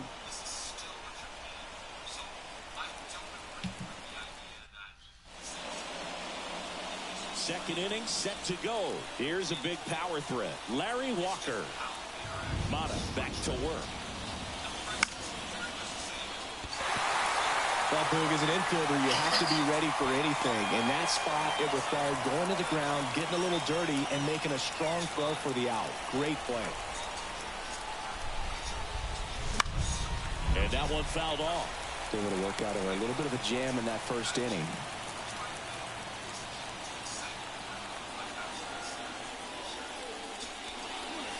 That's down and in. 4 runs already in the frame, and this crowd really locked in right now. Just missed. If he's able to connect on that, look out. Bats up with it. Tosses to first. Rizzo out of the play. Here's some real power at the plate. Harmon Killebrew.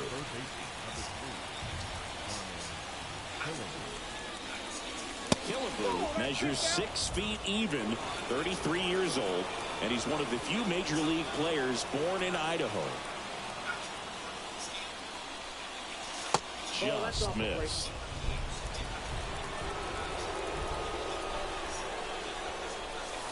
In the dirt, and that's ball 3. That one fouled off. Instead of letting the hitter get his arms extended, tied him up a little bit, slightly up, slightly in. And that's ball 4. Well, he's starting to look a little gassed to me, and we'll see if they go to the bullpen in this spot or not. Eduardo Escobar, El Caballo up to hit. And that's off the inside edge. And that is ball one. Right now, they're looking for something, hit hard into the gaps, give them an opportunity with 2 outs to score that run from first. Out to short. Out number 3.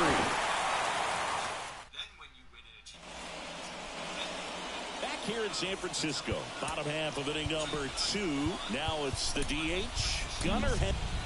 Now on the bump, and Brown. Pretty tight game, so they're looking for quality pitches out of him right here. Got to do his best to keep the score right where it is.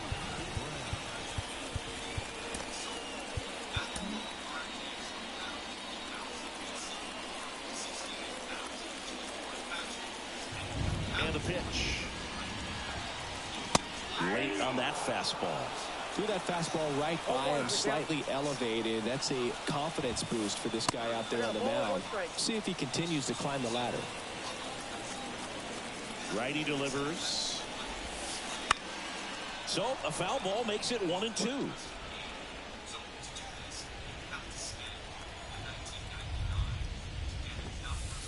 That one missed.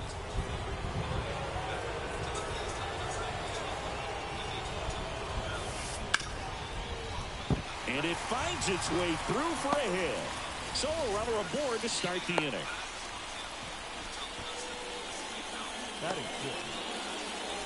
And now the first baseman, Joey Meneses. Runner takes off. Lined into right. Makes the catch. Throw behind the runner. They've got him doubled off. Now it's Jose Ramirez.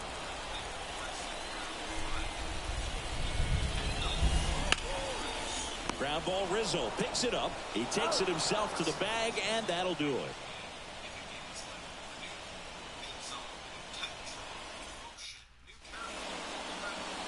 Back here at Oracle Park, leading off, Brian Roberts.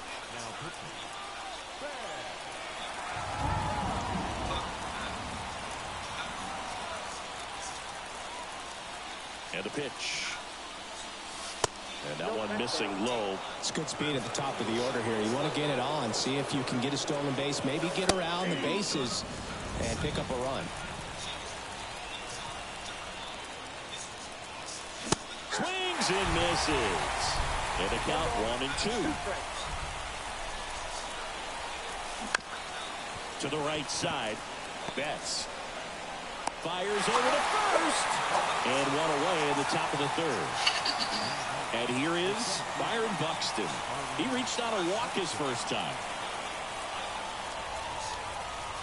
Just off the inside edge. Good fastball there. I think it was a purpose pitch. Just want to make that hitter's feet uncomfortable. And that location will definitely do it.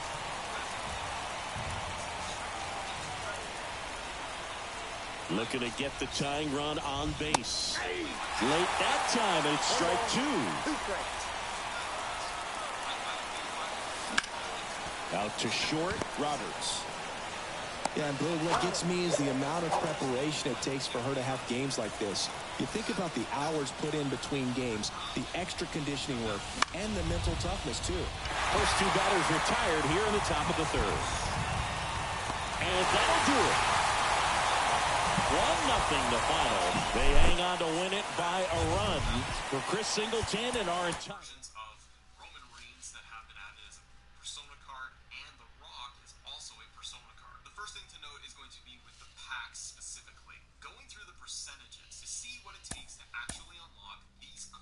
Not even the rewards, just the cards themselves. So getting a Sami Zayn Amethyst card, getting a Kevin Owens Amethyst card, getting the Ruby ones in there too, and all the other ones for this entire pack. What are the odds based on all the percentages? So for the Amethyst cards,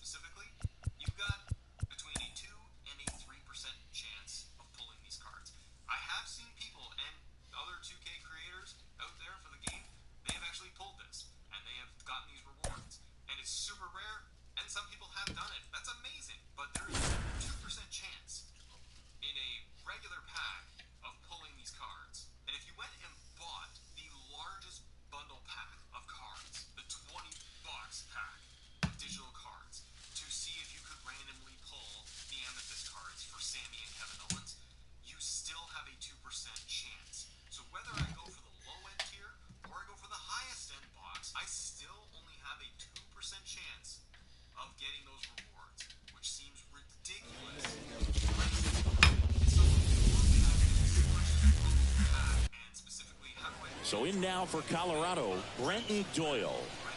The wind of the pitch. A swing and a miss, and that's strike one. 0-1.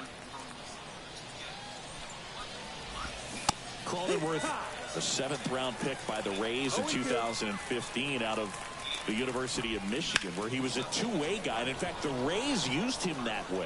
And it's 0-2. Makes the grab, one away. Now here's Nolan Jones. Good pitch. He just kind of had him out in front on that pitch away and wasn't able to stay closed. That's to third. Zips it to first. And there are 2 down. 2 outs, base is empty. Next to hit for the Rockies, Ryan McMahon. And there's a foul ball.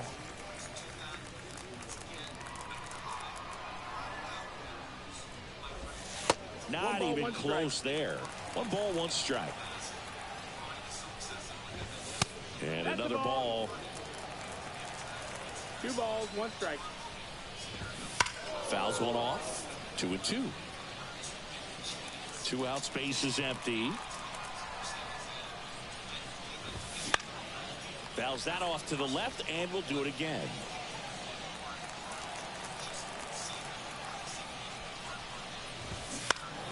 Pitched into the 6th, but it was tough sledding out there. Did he trip? What happened? Sniper? Great effort. That's how bad he wanted that one. Head first dive.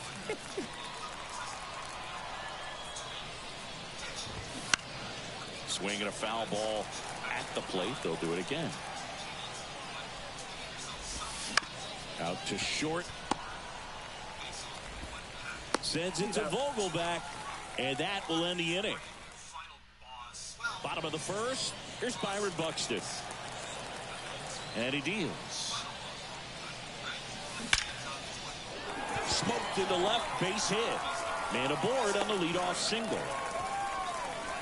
Seems like he got exactly what he was looking for right there. Absolutely smoked that baseball. What a swing. Sent it out way faster than it came in, of course. 113 off the bat, and no matter where you hit it at that speed, it's tough to make a play on. That one ripped. Dives, and he can't hang on. Now a relay to second, but he's in there easily.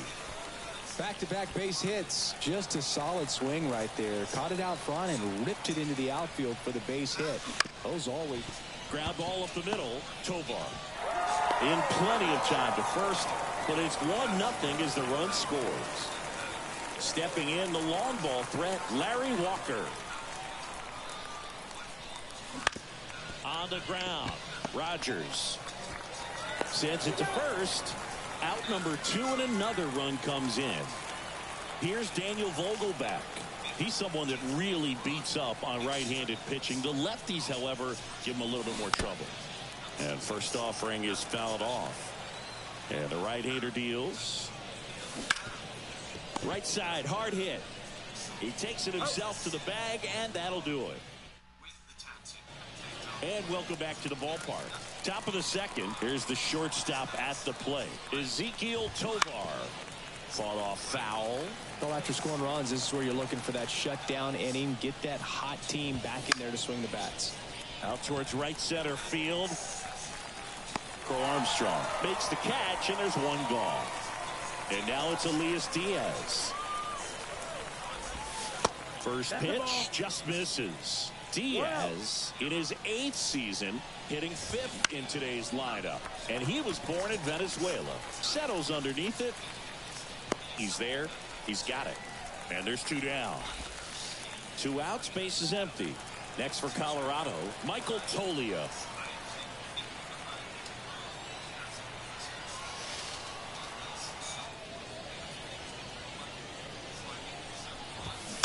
And a foul ball. 2 down, nobody on. Strike 2. This guy's not. Looks good too, but the reality is most people are going to spend the money to try and get this thing. The pitch.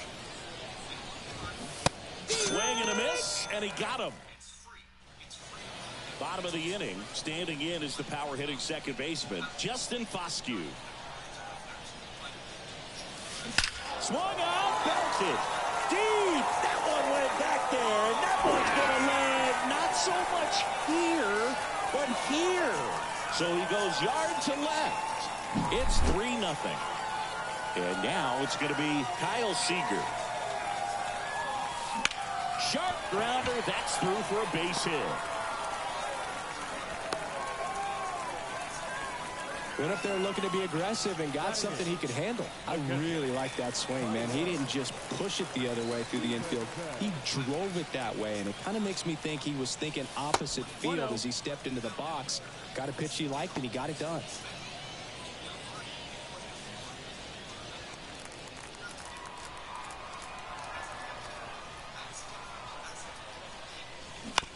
On the ground, could be 2. To second, that's 1. Plenty of time at first. That's a double play. Here's the left fielder.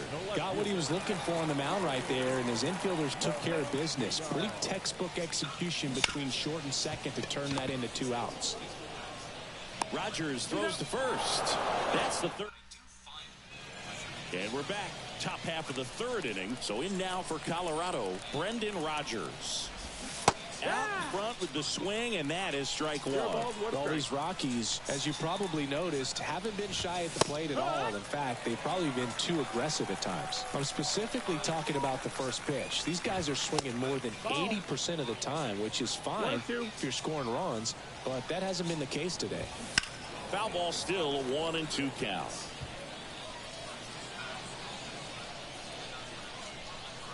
The pitch. Hit on the ground to the right side, and that's just foul. Right-hander kicks, deals. Got him swinging. Now the left fielder.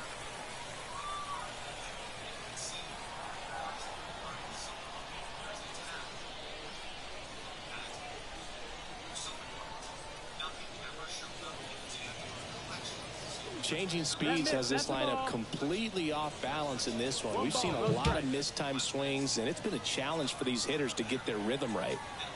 1 down, base is empty. And a foul ball. Kicks and deals. Swings through that one for strike 2. 1-2. Pitched into the 6th and was able to limit the damage. And he can't quite get there. It's a foul ball. That one the other way. He's got it. There's 2 away. 2 outs. Base is empty. Next for the Rockies is the DH, Alan Trejo. In the air to left center. And that is that. And welcome back to the ballpark as we go to the last of the 3rd. And now the DH, Byron Buxton. There's a swing and a drive. And it one-hops the wall. Around first and hustling for second. Not stopping. He's going for 3. The relay. Tag. Not in time. He's safe at 3rd. All over that one right there. Absolutely smoked the baseball. It just jumped off the lumber. And when you're able to find a gap like that, Boog, you're even looking for it. That's a base hit as a run scores.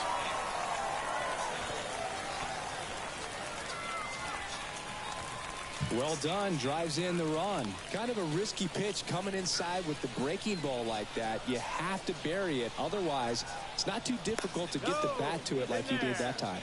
Hudson keeping him close. Base runner with a one-way lead right there. All he's trying to do is get a look at the pitcher's move. Had no intent of stealing on that pitch. Betts stands in now and watches strike 1. Well, these guys doing a good job of putting the ball into play, and that makes things more challenging on the defensive side. It's tough to remember the times they've actually swung and missed at a pitch because it really hasn't happened. They've made contact on nearly 100. Throw into 3rd. He's in there. Didn't exactly square that one up, but sometimes you don't have to. She really relies on working down in the zone with that heavy sinker she's got. You know, it's not as popular to throw that pitch today as it used to be because hitters are looking to hit balls down in the zone, get them up in the air. Swung out, belted. deep. That one went back there. That one's going to land not so much here, but here. He powers that one out of here. And they tack on 3. It's 7-0. New pitcher in the game for the Rockies, Josh Rogers. Well, they need someone to stop the bleed and keep the score right where it is. Seems like a tough task today with the way this lineup is swinging it. Daniel Vogelbach at the plate. There's a strike. Bases loaded, nobody out, and a run across. And this crowd making their presence felt. Next offering is in for a strike.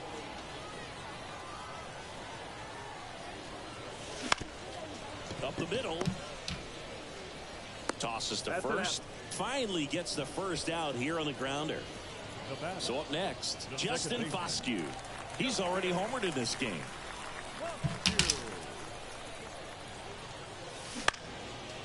Line drive to short and caught. Batting second, a really important hitter for them.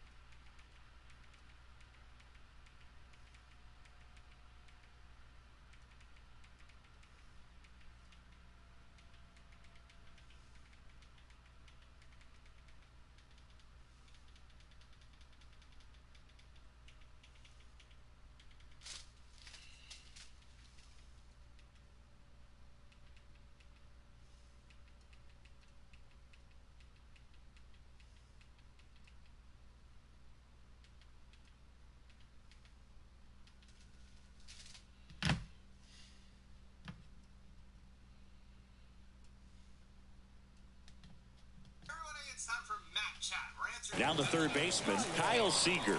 And he's already singled in this game. Swing and a miss, and he got him to chase. A pitch started in and ended up on the outside edge. Just changing planes and very difficult, especially for a left-handed hitter to track. No trouble here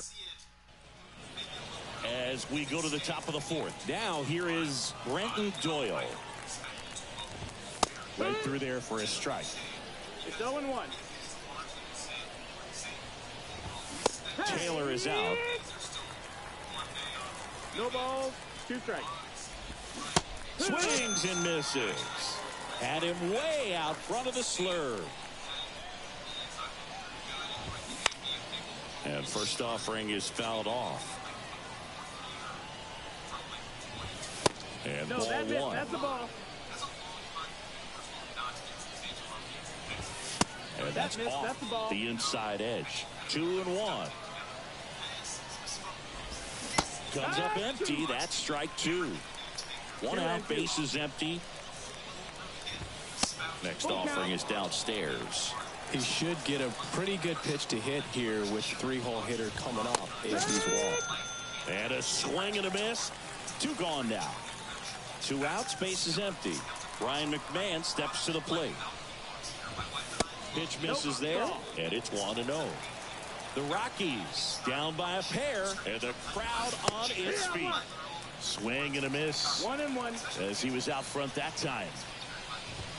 So now 1-2. If he doesn't get a knock right here, that pitch he just took is going to eat at him for a while. Well, looked at the bottom of the fourth, and now Tyler Stevenson. Rogers back to work. In the air out towards right center. Got it. Nice grab. And there's 1 down. Here's the left fielder. Woo, he was all over that first pitch fastball. Just barely missed it. Man, this guy was ready to hit. Inside corner for a strike. 0-1. And a rope into center field, base hit. So that will bring up the top of the order with 1 away. And next is the designated hitter, Byron Buxton. Ripped to third and caught. They trust him in center field because he's capable of making plays on the run, and we saw it right there. That's a player you want patrolling center field, someone who can attack the ball off the bat. Crow Armstrong stands in now, looks at that one inside.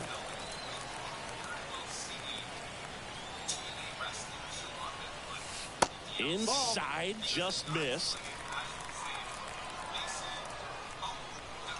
Left-hand batter waits. That's the ball. And delivers outside.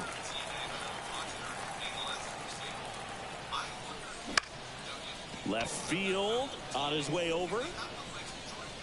He's got it, and that'll end the inning. We go to the top of the fifth, and the batter now, Ezequiel Tovar. The line to kick the pitch. Swing and a miss. Well, these Rockies just aren't putting together very many good at-bats in this one. We're in the back half of the game, and they're still searching for a base runner. He's been great out there on the mound, no doubt, but it's also been a disappointing performance at the plate to this point. And as we get deeper, it's not going to get any easier. These at-bats are going to feel more and more desperate with every out the rest of the way. Swings through that one. It's a strikeout. Next to hit, Elias Diaz. And first offering is fouled off.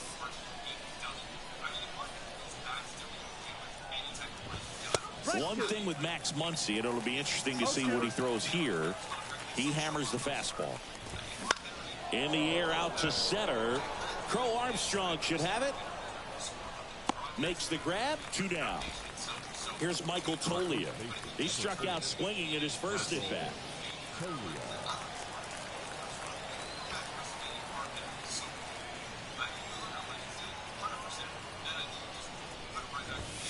And a good fastball to start him off. That's strike one.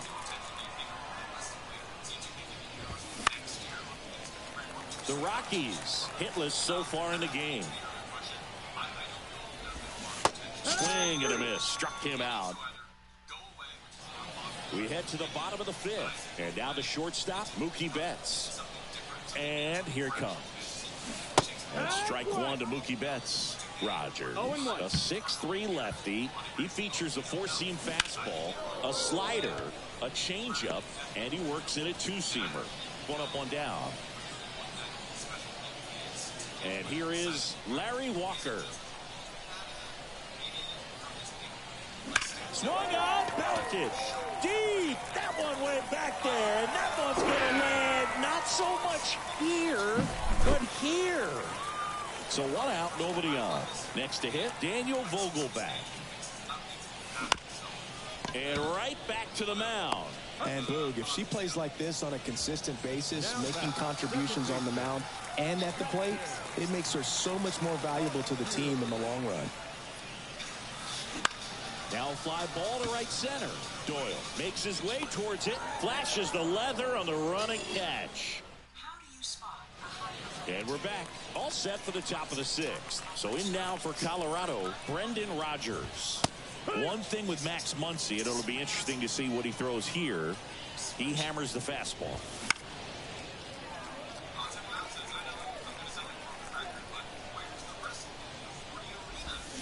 Swings and misses, struck him out.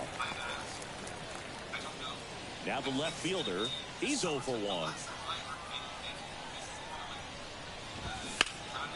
Headed towards the corner. Walker sizes this one up. Brings it in. And there are 2 outs. Next to hit for the Rockies, Alan Trejo. Base hit, and that keeps the inning going. With a game to remember, firing a no-hitter. Good extension on that swing. Took the pitch on the outside part of the plate and drove it up the middle. He let it travel just enough. Now a screamer into the outfield. Crow Armstrong makes the catch. And that'll do it. And welcome back to the ballpark. Bottom of the 6th inning. Here's a big power threat. Kyle Seager. Swung out, belted. Deep. That one went back there, and that one's going to land not so much here, but here. Here's the power hitting catcher, Tyler Stevenson. puts it in the air out towards left center. Doyle on the move. And there's one down. Here's the left fielder. 1 for 2. And first offering is fouled off. Go ahead run in scoring position. Nobody out. Here at the top of the second. Next offering is in for a strike. Oh, this guy's so comfortable hitting with 2 strikes. Even a good pitch early in the at-bat. If he's not ready to pull the trigger, he's not worried if he gets to an 0-2 count. So the lineup flips over. Now it's the DH, Byron Buxton. And first offering is fouled off. 2 outs. Outside.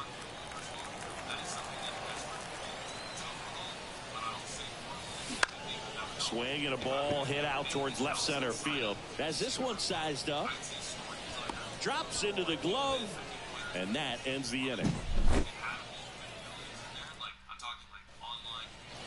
All set for the start of the inning. Now here is Nolan Jones.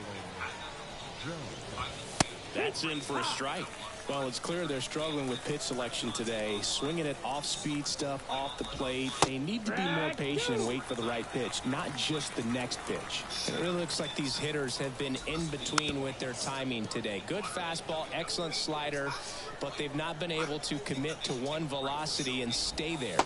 Next offering misses down and away.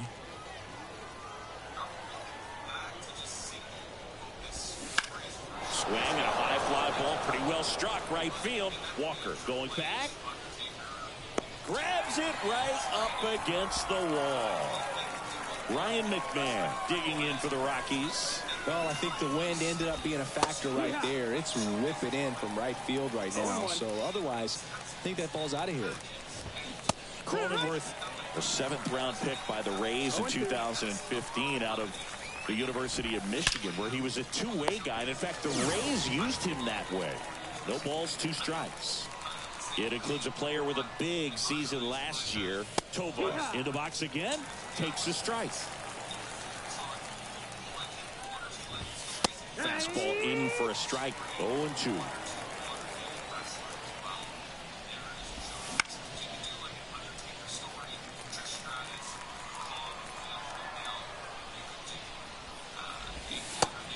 And miss, struck him out, and it's a we're back in a new pitcher here to start the bottom of the 7th. Nick Mears.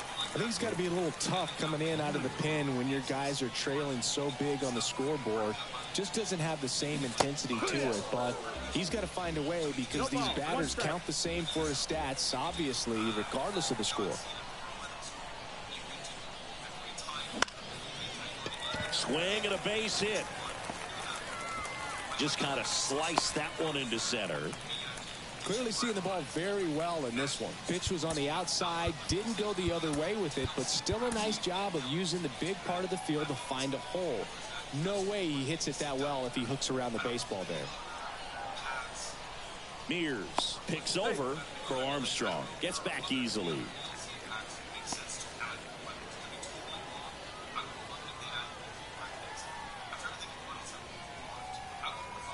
Now it's Mookie Betts. And first offering is fouled off. Crow Armstrong aboard here at first with nobody out. Just off the outside edge. And the count even 1-1.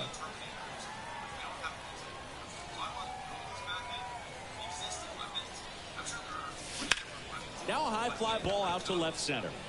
Sizing this one up. Hauls it in for the out. So man aboard, and next will be the cleanup hitter, Larry Walker.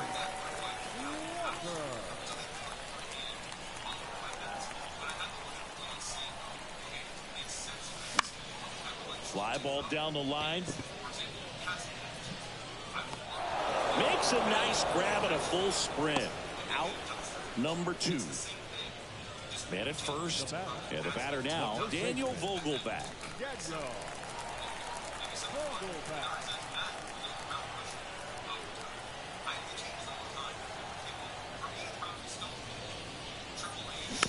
And first offering is fouled off.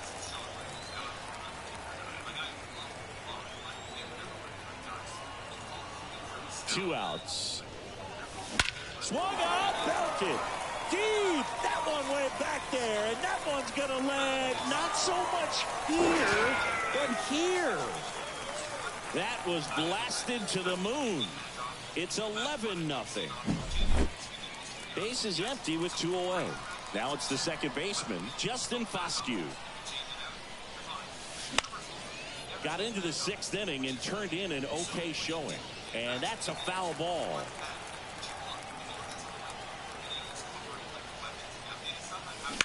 This one in the air, center field. Doyle under it, squeezes it, and that is that.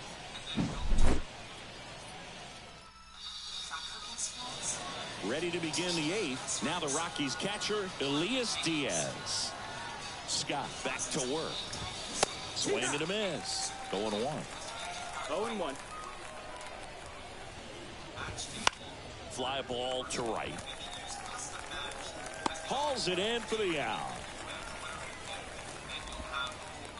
Next for Colorado, Michael Toglia. Struck out on just 3 pitches last time. That's in there. That's strike 1. But misjudges this one, and it falls. Here in the last half of the 3rd. Next pitch is outside.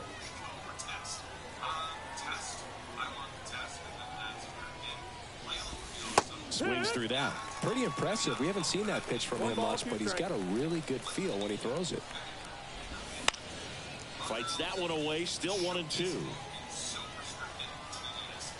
And a pitch. Warning track. Whoa. And you can touch them all, baseball man.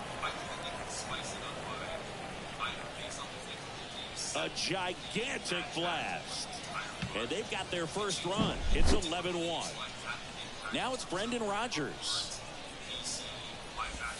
That one drifts inside.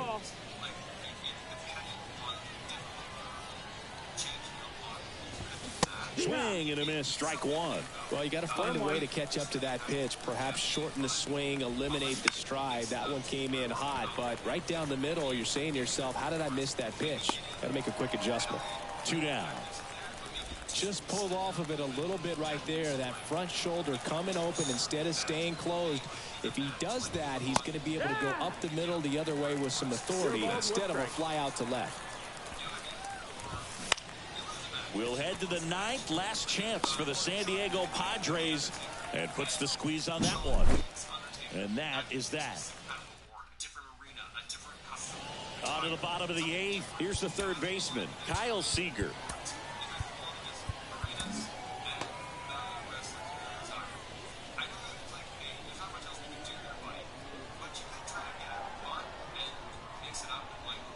The pitch. In the air, left field, settles underneath it. He's got it, and there's 1 down. Almost a loud start to the inning on that first pitch. Man, he's going to want that one back, no doubt. Stevenson in the box with 1 away as he takes ball 1.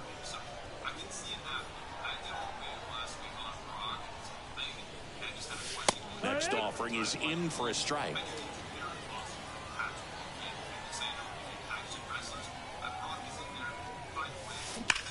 Rips that one center field. No trouble here. Puts it away for the out. And there's 2 away. Now the left fielder. Man, that's one of those at-bats where you have to remind yourself it's about the process. He did everything right there. Nothing to show for it. But in your mind, you have to convince yourself that it was a very good at-bat. Kicks and fires. Popped in the air. Left field. Corrals it. And that's the inning.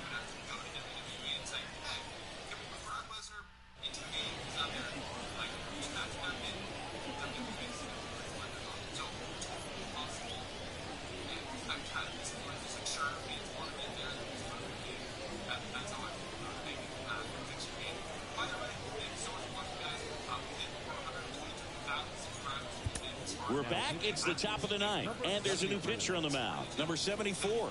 And he's got a nice lead to work with, so he should come in throwing strikes, attacking these hitters. Here's Colorado's DH, Alan Trejo. The pitch. And first offering is fouled off.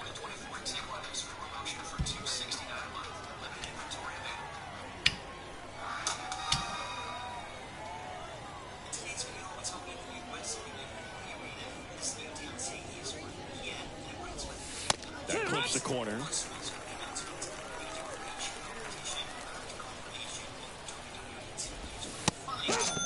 And a strikeout for the first out here in the ninth. Doyle, batting with one down, takes a strike. Swings and misses. And it's 0-2. 0-2. Here comes a pitch. Misses outside. And the count 1-2. Way inside, gets out of the way. One down, base is empty. That one lifted to left. And it hops over the wall for an automatic double. Nolan Jones, the next to hit. Machado is out. And that's ball one. Starts him off with the breaking ball, which isn't surprising. They're trying to keep him off balance, but he's been known to connect on the breaking stuff, too. And now the lefty. And it is 2-1. But misjudges this one. And it's down. We're here in the bottom of the fourth. 3-1.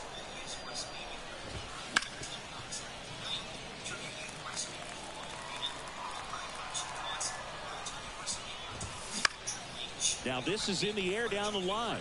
On his way over. Got it. Really had to move for that catch. That's out number 2. Rockies down to their last out. Stepping in, Ryan McMahon. And immediately pumps in a strike to the left-handed hitter. So that does it, but not before they find a way to spoil the perfect game. That's the ball game. An 11-1 final. With Chris Singleton and our entire outstanding crew here at MLB The Show, I'm John Shambi saying so long.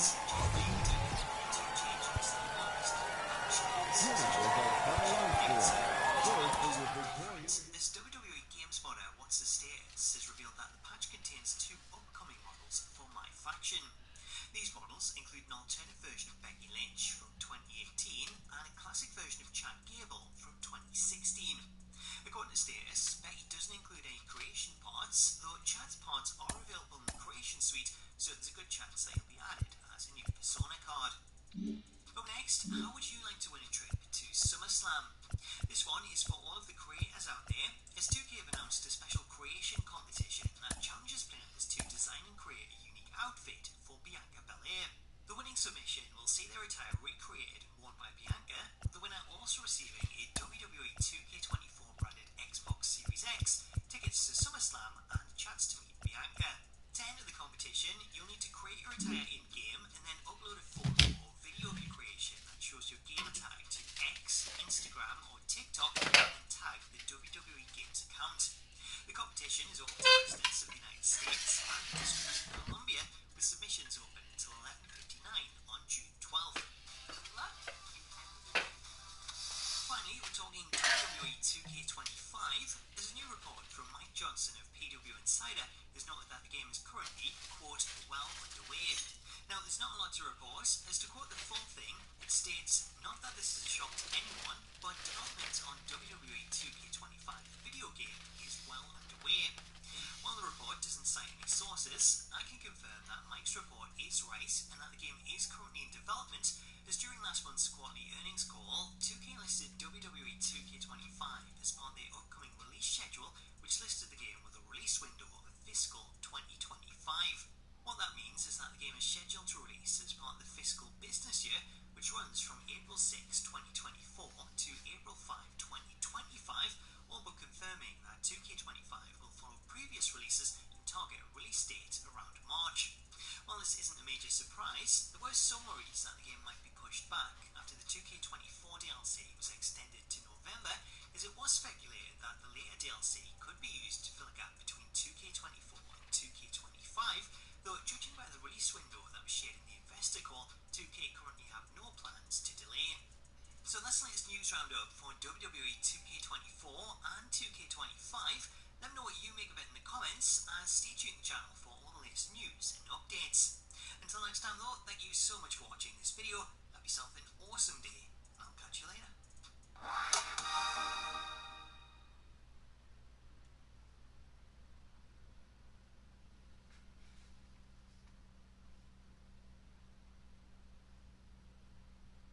If you know Taylor Darling, then you know Taylor Darling delivers. Nationally ranked in chess by 10 and college graduate by 19, Taylor's always been ahead of the curve, which is why we sent her to Albany to be our voice. With Taylor led on solving Long Island's housing affordability crisis, brought our community and kids access to the care they need, and finally got Albany to start fixing our roads. That's why Senator Kevin Thomas says Taylor Darling is the best candidate to represent us in the Senate. Nassau County needs a senator that delivers. Paid for by New Yorkers for a Balanced Albany.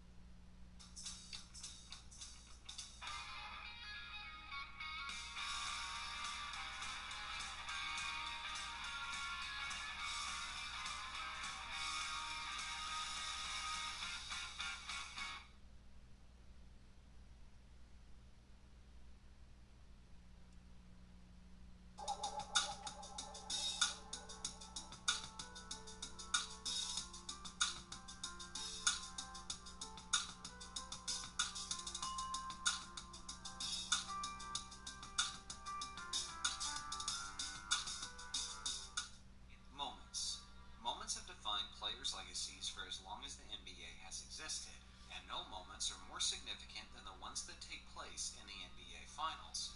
Whether for the better or for the worse, the way these legendary players performed on the game's biggest stage ultimately defined how they were remembered for decades to come. With this in mind, there have been many NBA Finals performances that have been crucial to that specific player's legacy. For example, Allen Iverson's iconic Game 1 performance in the NBA Finals, where he beat the previously undefeated Los Angeles Lakers, sealing the deal with his pull-up jumper and with his famous step-over of Tyronn Lue. Without this game and without this moment, the way we view the legacy of Allen Iverson changes quite dramatically. Other examples would be Kobe Bryant's 5th ring, LeBron James's 3rd ring, and Jerry West's 1st. Let me first elaborate on Kobe Bryant's 5th.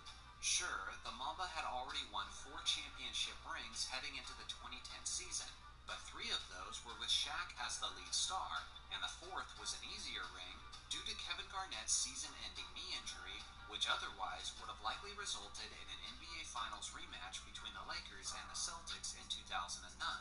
If Kobe lost to the Celtics when he played them again in 2010, then it would have been an 0-2 Finals record against their historic rivals, and the Mamba wouldn't have a championship ring where he was clearly the team's best player and where the Lakers didn't have an easier road to the championship.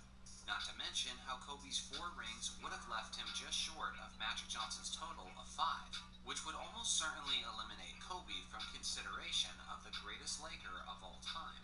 Then there's LeBron's ring in 2016. Without this championship over the 73-9 Warriors, look at what he accomplished.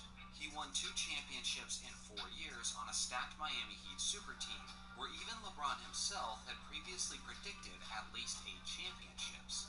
Then there's the ring in 2020, which was accomplished in the Florida bubble after a huge delay due to the pandemic.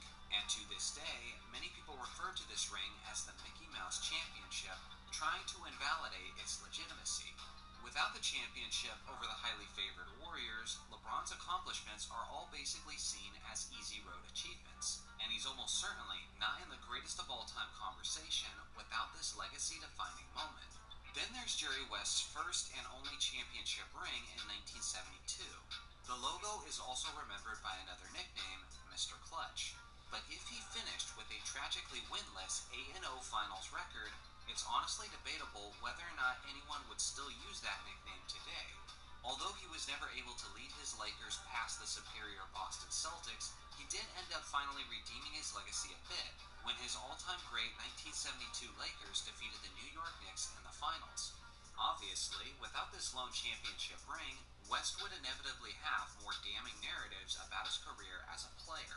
But even with all of these crucial rings considered, I still believe that there's one that stands above them as the most important ring to a player's legacy of all time. And that is Dirk Nowitzki's lone championship ring in 2011. With this ring on his resume, Dirk is viewed today as a Dallas legend and as one of the greatest power forwards of all time, and as the man who conquered a super team when no one expected him to. But what if I told you that without this ring, he would be viewed as a failure, as a choker, and as one of the most underwhelming talents of basketball history? Sounds a bit drastic? Well, I have the memory and the context to explain to you why it's not. Heading into the 2010-2011 season, the perception of Dirk Nowitzki and his legacy was in a much different place. Although younger basketball fans may not know this, the vast majority of Dirk's career was riddled with high expectations followed by disappointment. One of the biggest examples was when Nowitzki and the Mavericks blew a 2-0 series lead to the Miami Heat in the 2006 NBA Finals. Dirk's underwhelming performance was a big reason why they lost the next 4 games straight, as he shot 38.7% from the field during that stretch and an ugly 22.2% from three-point range. Another massive example was when Dirk Nowitzki's Mavericks finished with a franchise record 67 wins at the end of the 2007 regular season. Heading into the playoffs, they seemed poised for revenge, and as if they were ready to win the championship that they thought they should have won the previous season. But then, they were stunningly upset in the first round of the playoffs by the 8th-seeded Golden State Warriors, a Warriors team that finished with 25 less wins throughout the regular season, making it one of the biggest upsets of NBA history. Once again, Nowitzki's terrible inefficiency certainly didn't help, as he shot only 38.3% over the course of the series and a terrible 21.1% from three-point range. This came after he wrapped up his MVP campaign for the regular season, which made his drop-off even more painful. These two are obviously the biggest and most memorable examples of Nowitzki's teams disappointing, but it's also far from the only times it happened. Heading into the 2011 playoffs, the Mavericks had won at least 50 games for the past 11 seasons straight, and 3 of those were 60-win seasons. Yet despite all of that regular season success, they had never won the NBA championship. That is a long trend of giving your fan base high expectations just to end up disappointing them. Most of those disappointments were tied to their often subpar defense in the postseason, which even earned them the nickname the Dallas Mavericks due to the fact that they had no D. And defensive prowess certainly wasn't something that Nowitzki was known for either. It got to a point that no matter how well Dirk and the Mavericks did in the regular season, we all expected them to disappoint in the postseason. Why? Because that's what they always did. That was their track record, and that was their reputation. There was absolutely no reason to expect otherwise, because when we had in the past, they just made a fool out of us over and over again. Heading into the 2011 playoffs, Dirk was a 32-year-old 7-footer who was clearly beginning to slow down athletically. So honestly, this was one of the times that we least expected him to deliver. But we all remember what actually happened. They began by eliminating a solid Trailblazers team in 6 games. Then they swept the defending champion Los Angeles Lakers in the second round. Then they defeated a much younger Oklahoma City Thunder team in the conference finals. And then, as the biggest stunner of them all, Dirk and the Mavericks defeated the Big Three's Miami Heat in 6 games. If it wasn't for this incredible run, Dirk's playoff resume essentially has nothing worth bragging about.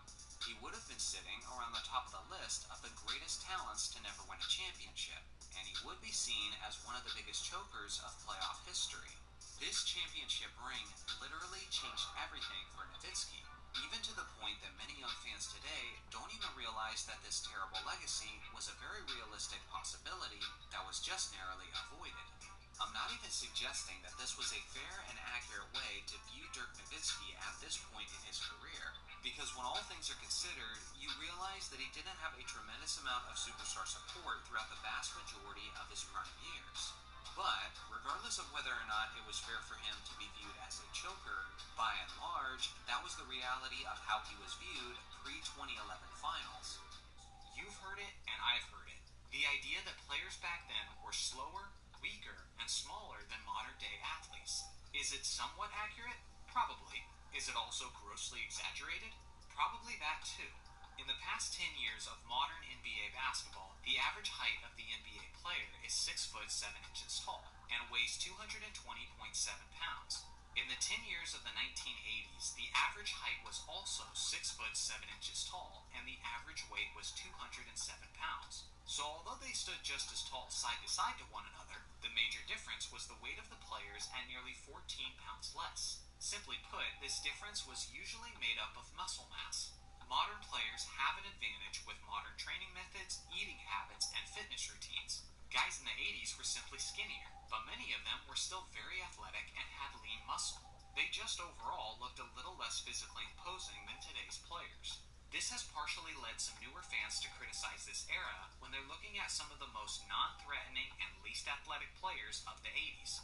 They'll say things like the league was packed with part-time plumbers and accountants. I hate it when people say this, though, because it's easy to take small samples and condemn an entire era for it.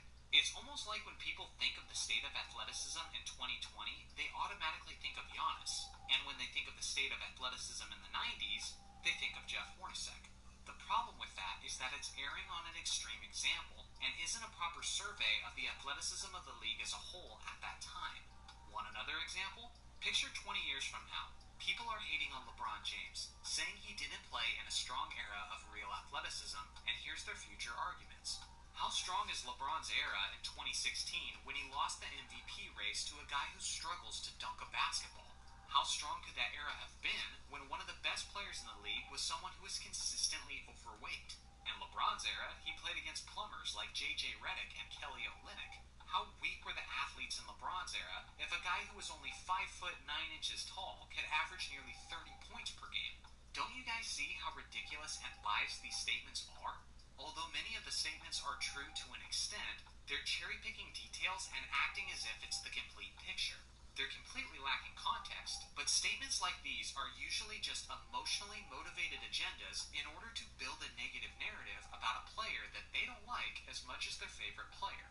People do this all the time with the 1980s, but when you look around the league in that era as a whole, you see guys who were incredible athletes like Dominique Wilkins, Kenny Skywalker, Michael Jordan, Daryl Dawkins, Charles Barkley, Gerald Wilkins, Julius Erving, Sean Kemp, Xavier McDaniel, Hakeem Olajuwon, Karl Malone, James Worthy, Tom Chambers, Darrell Griffith, David Thompson, Terrence Stansbury, Clyde Drexler, Larry Nance, Dennis Rodman, Orlando Woolridge, David Robinson, Roy Hinson. Seriously, do I need to keep going?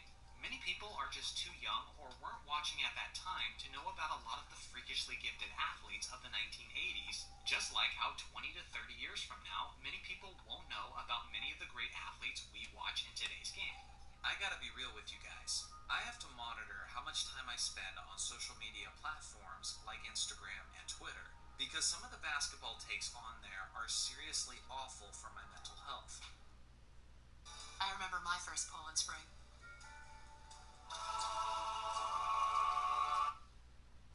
The best golf gifts for dad are in Golf Galaxy. Get a 2-time trade-in bonus with Callaway or up to $400 back when you shop TaylorMade. Plus, save on top brand clubs store-wide and the hottest styles in golf apparel at Golf Galaxy.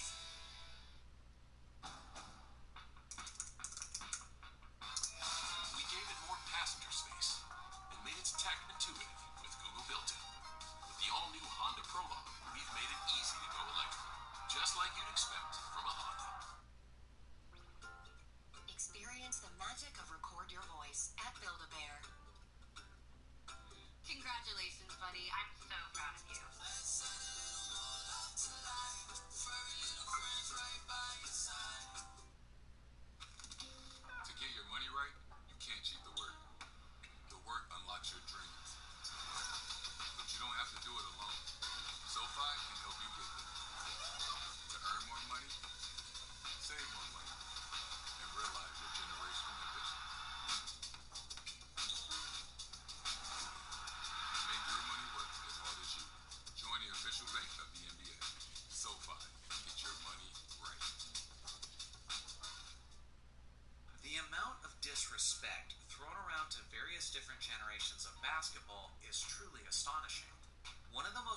harmful and ignorant narratives that I constantly see being thrown around is that players in the 70s and 80s were basically just plumbers. Sometimes they'll even go as recent as calling dudes in the 90s plumbers. The idea is that guys like Magic Johnson and Michael Jordan took advantage of a bunch of unathletic, skinny-looking players.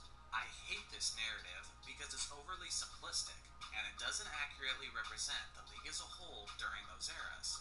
So let me tell you what is true. Yes, generally speaking, players in the 80s, for example, didn't look as physically fit as players in today's NBA. This difference in appearance is mostly made up of muscle mass. Today, players' fitness routines are completely different from players in previous generations. Modern players have their own physical trainers. They have advanced fitness routines and training methods and better technology. Today, the average player is 6 foot 7 inches tall and weighs 216 pounds. 40 years ago, the average NBA player was also 6 foot 7 inches tall, but they weighed significantly less at only 205 pounds. I believe the majority of that 11-pound difference is made up of muscle mass. The thing is, although players didn't have as much muscle mass and definition, there were still players all over the league who had tremendous speed and roughly 40-inch vertical leaps. The problem with the differences in build is how people automatically equate this to a lack of athleticism. For example, Kevin Durant weighs about 8 pounds soaking wet, yet you would be crazy to say that he was unathletic. And despite being as skinny as he is, he's one of the greatest players of all time. Michael Jordan is another decent example. Although he put on tons of weight and muscle mass during the early 90s, arguably the best version we ever saw of Jordan was in 1988, when he was still extremely skinny, yet he won the MVP, the Defensive Player of the Year, and he put up the best all-around numbers of his career. This takes us to the modern player who is the focus of this video, Nikola Jokic. The Joker has been hit with this quote unathletic tag constantly throughout his career, as critical analysts and basketball fans continue to make this claim.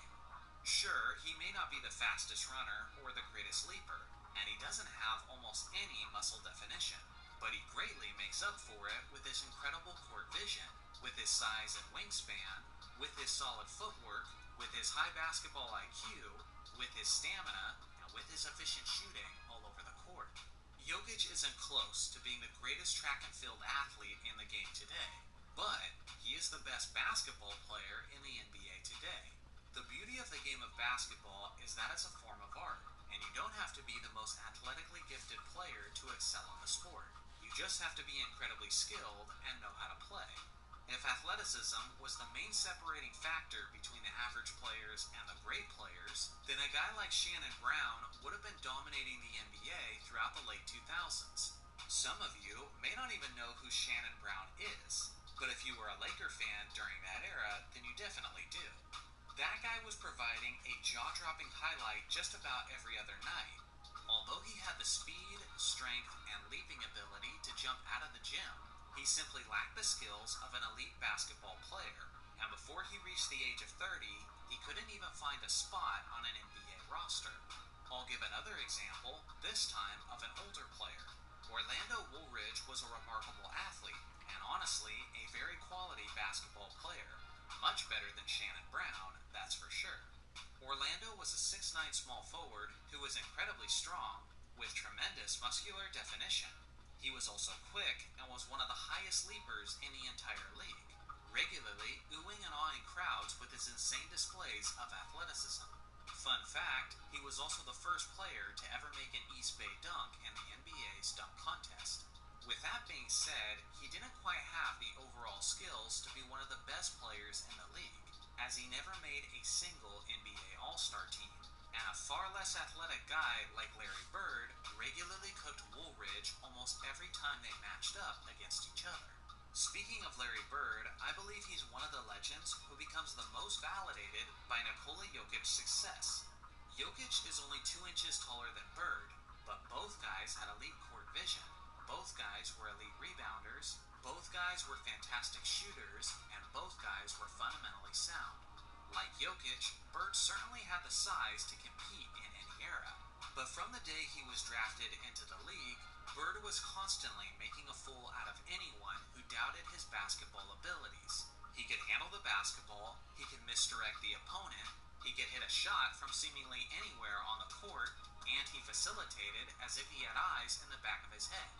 Due to his timeless skills, if Larry Bird played in the league today, I believe he would dominate the Eastern Conference just like he dominated the East in the 1980s. If Nikola Jokic can do it, then so could Larry Bird. Nikola Jokic is a living, breathing example of stereotypical athleticism being extremely overrated in the minds of the basketball community. If I still haven't got my point across, then consider some of the recent events in NBA history. In 2016, a player who struggles to dunk a basketball became the first unanimous MVP in NBA history. In 2017, a player who was only 5 foot 9 inches tall averaged nearly 30 points per game. In 2018, Kevin Durant won his second straight Finals MVP award, and he was the guy at the draft combine who couldn't even do a single rep of the minimum weight bench press. And over the last 3 years, a player nearly won 3 straight MVPs while looking like he spends more time in his pantry than in the gym. Now let me be clear, my intentions are not to be disrespectful to today's modern players, but rather I'm leveling the playing field between today's players and generations past. No matter which NBA era you look at, you will find guys who were insanely gifted athletes, but just weren't great NBA players. And you'll also find guys who were not very gifted athletically, yet were some of the best players in the game. Being extremely athletic, or at least appearing to be, doesn't automatically give you an advantage over the seemingly less athletically gifted players. This was true in 1963, it was true in 1993, and it's still true in 2023. I'll say it again, basketball is a form of art, and your knowledge, your discipline, and technique is way more crucial than your God-given athleticism. Listen, I don't throw this phrase around much, and I honestly think people probably call each other casuals way more often than is warranted. But if there's one opinion that makes someone look like a casual basketball fan more than anything else, it's when people are quick to belittle an entire generation of basketball players simply because they appear to be, quote, less athletic. Look no further than the man who's ruling the NBA today, building a legacy for himself while reaffirming the legacies of many greats before him. The greatest all-around player of all time. What does this mean exactly? When we're talking about this subject, I think most people mean it in terms of a variety of elite abilities. Is he a top scorer, a top passer, a top rebounder, a top defender, and so on? Usually, when this debate comes up, you'll hear 2 players get mentioned quite a bit, LeBron James and Michael Jordan. Let me make this clear.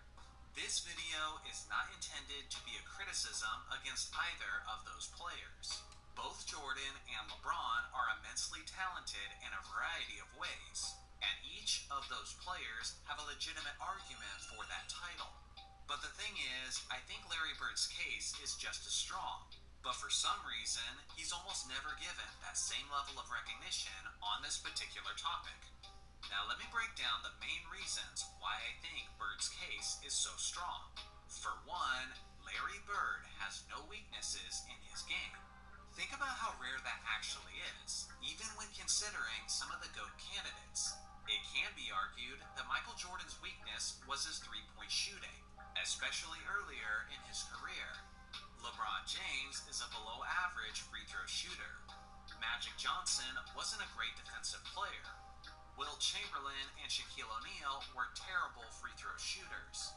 In several seasons, Kobe Bryant wasn't very efficient from the field, and Bill Russell was a very limited scorer. On the other hand, Larry Bird was an elite scorer overall. He was tremendously efficient from the field, from three-point range, and from the free throw line. He was an elite rebounder, especially considering his position. He was an elite passer, he was a clutch performer, and he was an NBA All-Defender. I challenge you to find one thing that Larry Bird wasn't good at. The other major reason is Larry was arguably a top 10 player of all time in several major categories. First off, scoring. When you consider the greatest scorers in NBA history and factor in a player's scoring efficiency, Larry Bird simply has to be in that conversation.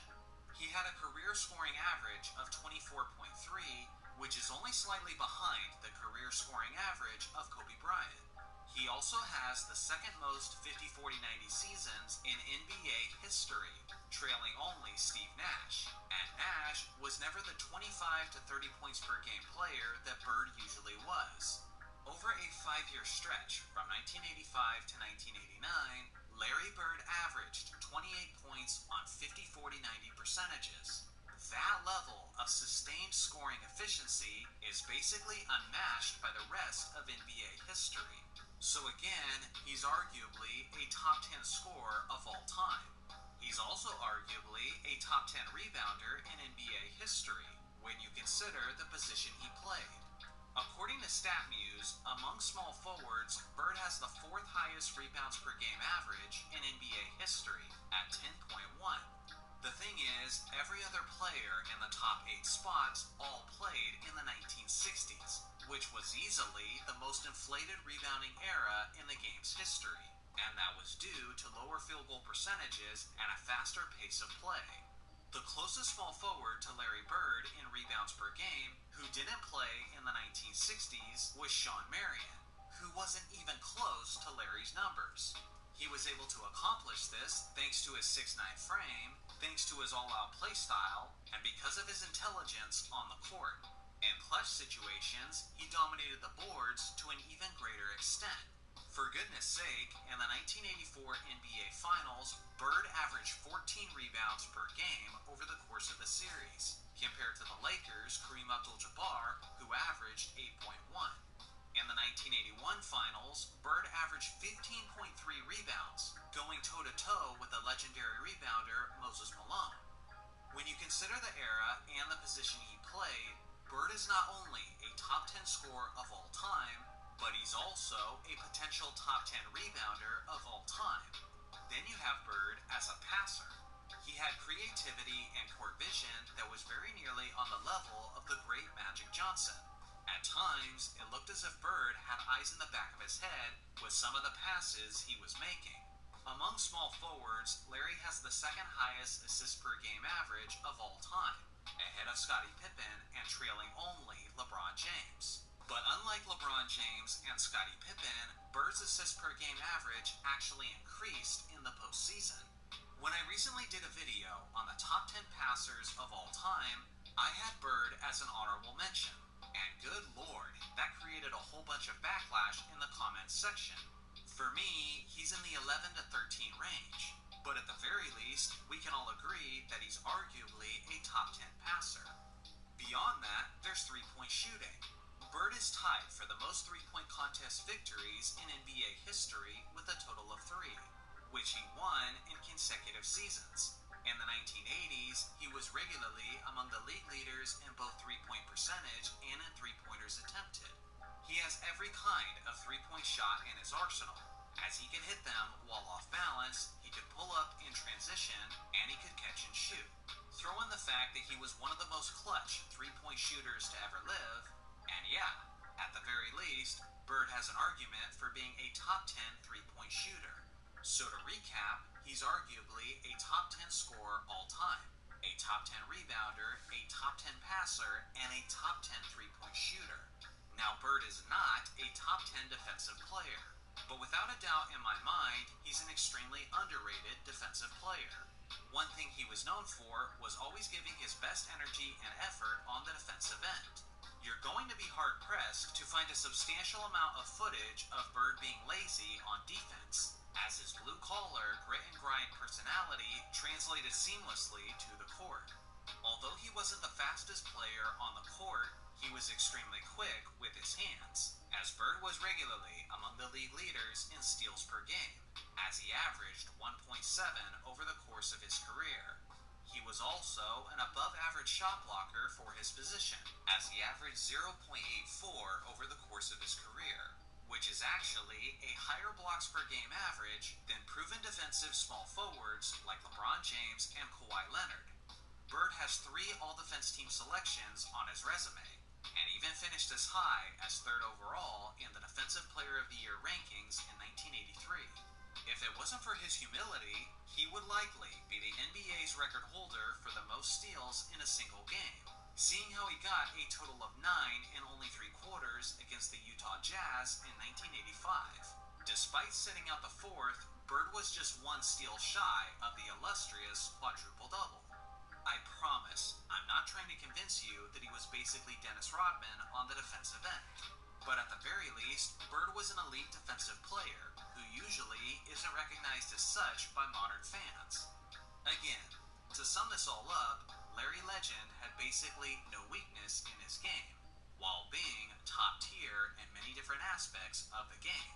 This is why I believe he has a formidable case for being the most complete basketball player in NBA history.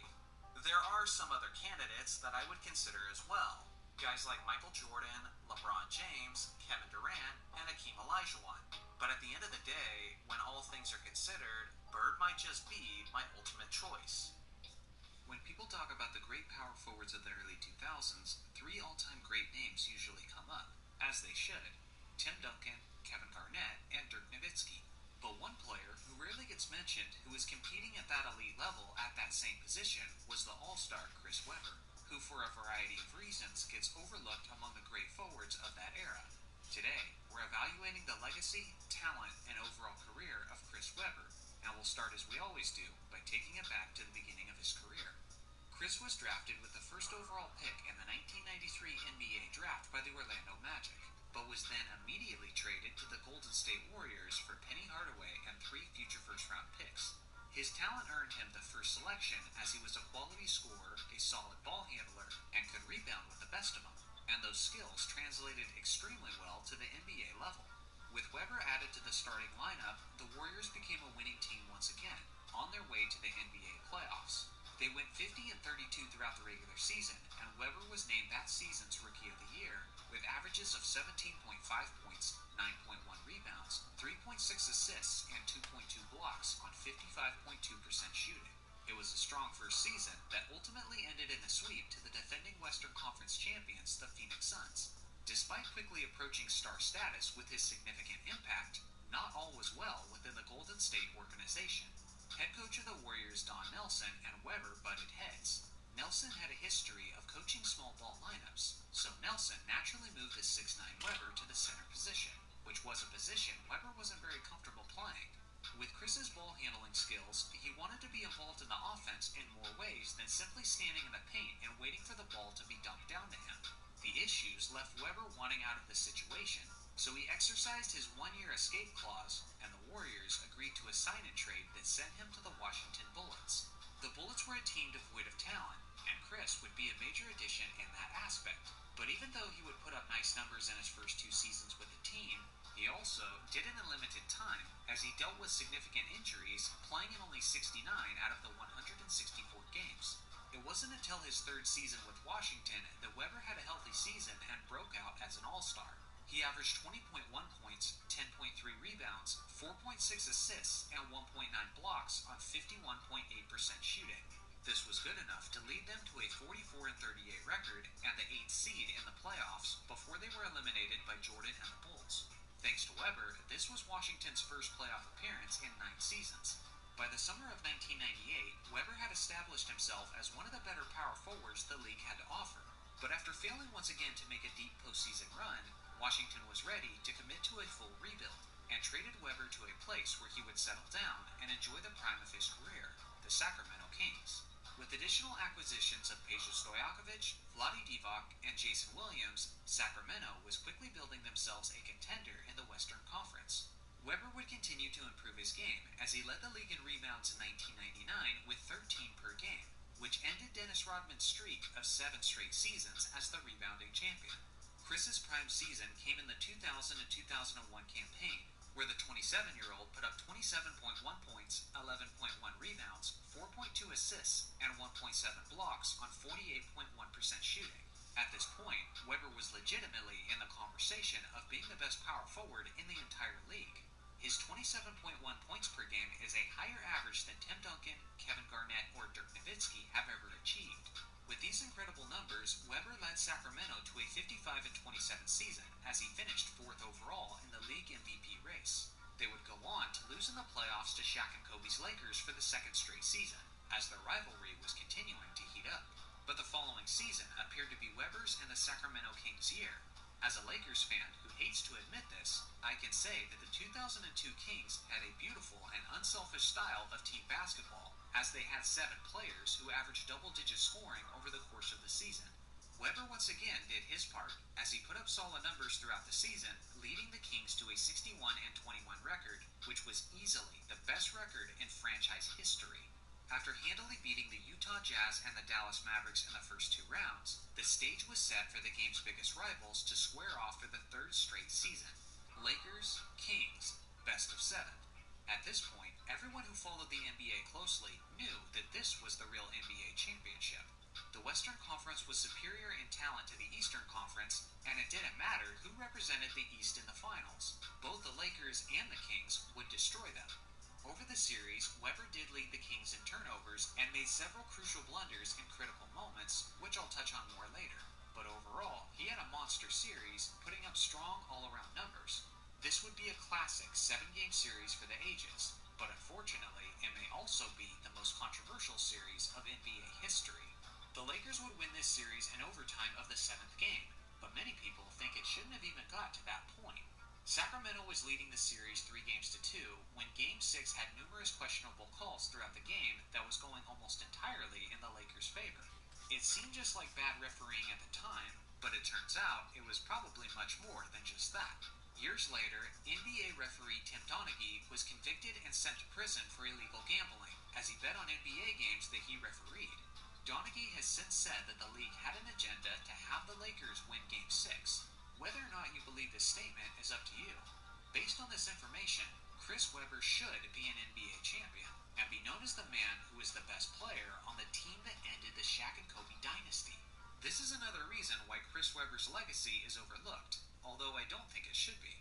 After this point, Webber would continue to be an effective and elite player for several years, but he would begin to deal with more and more injuries and would never quite get as close to the mountaintop as he did with the Kings in 2002.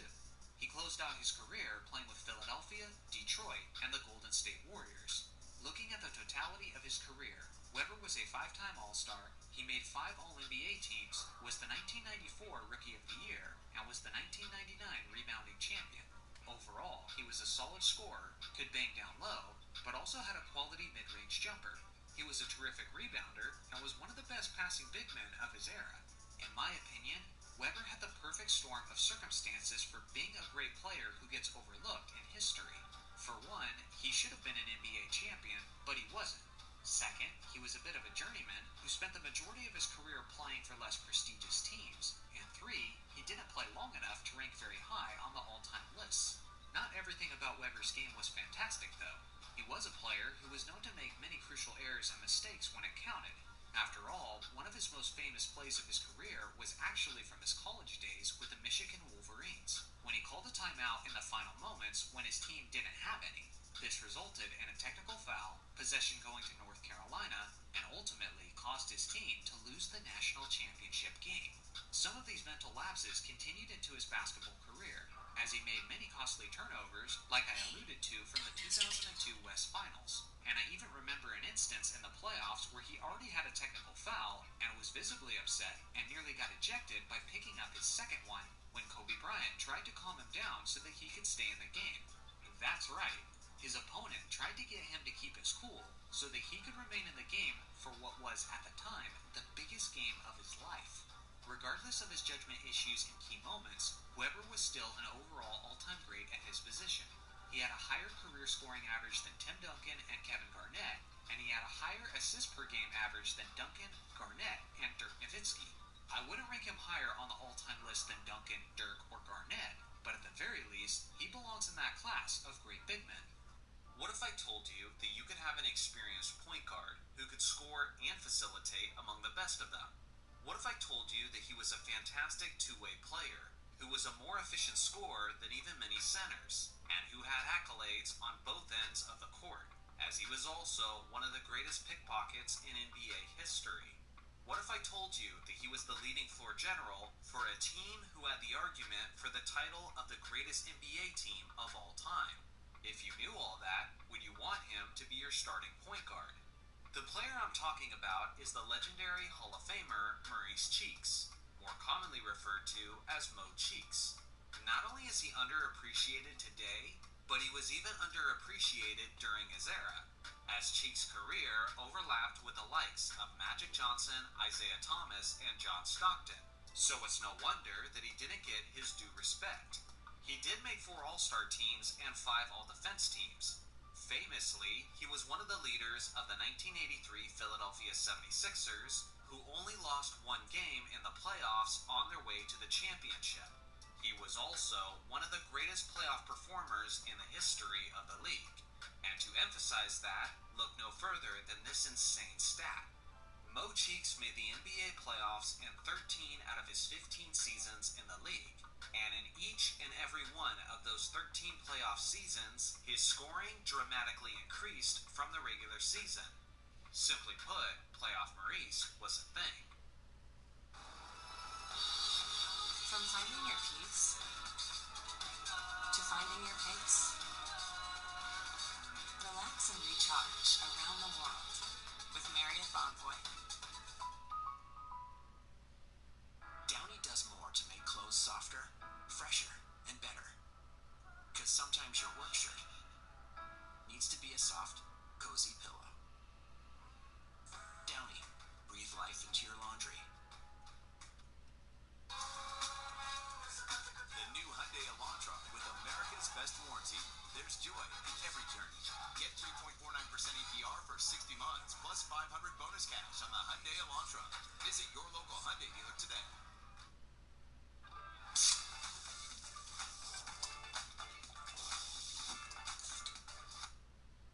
Benadryl for allergy relief and cold relief in one pill. Bring it. Today's video is pretty straightforward. Although people almost universally agree that these legends are the greatest basketball players to ever live, I still believe there are certain aspects of their game that is very underappreciated. Today, I want to place a spotlight on those underrated aspects, which for one, should have some value for basketball education, but I also think this information can help equip you better when debating your list of the greatest players of all time. So without further ado, let's get into it. First off, Michael Jordan. To me, the most underrated aspect of Michael Jordan's game was definitely his shot blocking. If MJ isn't the greatest shot blocking guard in the history of the game, then he's certainly in the top 3. On defense, Michael was a very sneaky and intelligent player who could read a defense and respond accordingly as the help defender. Combine that with his insane quickness, agility, and leaping ability, and you have the recipe for an all-time great shot-blocking wing. MJ has the most blocks by a guard in a single season, which was a total of 131 in the 87-88 season. And unsurprisingly, that was the season he won the Defensive Player of the Year. Not only is he first on the all-time list, but he's also in the second spot as he blocked 125 shots in the 86-87 season. When people argue between Michael Jordan and LeBron James, this is an aspect that usually goes under the radar. Sure, LeBron certainly has the more famous shot-blocking highlights, but contrary to popular belief, Jordan actually blocked more shots per game over the course of their careers, regardless of the fact that he's 3 inches shorter and plays a perimeter position. Make sure you never overlook Jordan's shot-squatting accomplishments when considering who's the most complete player. Next is LeBron James. In my opinion, the most underrated aspect of LeBron's game is certainly his clutch gene.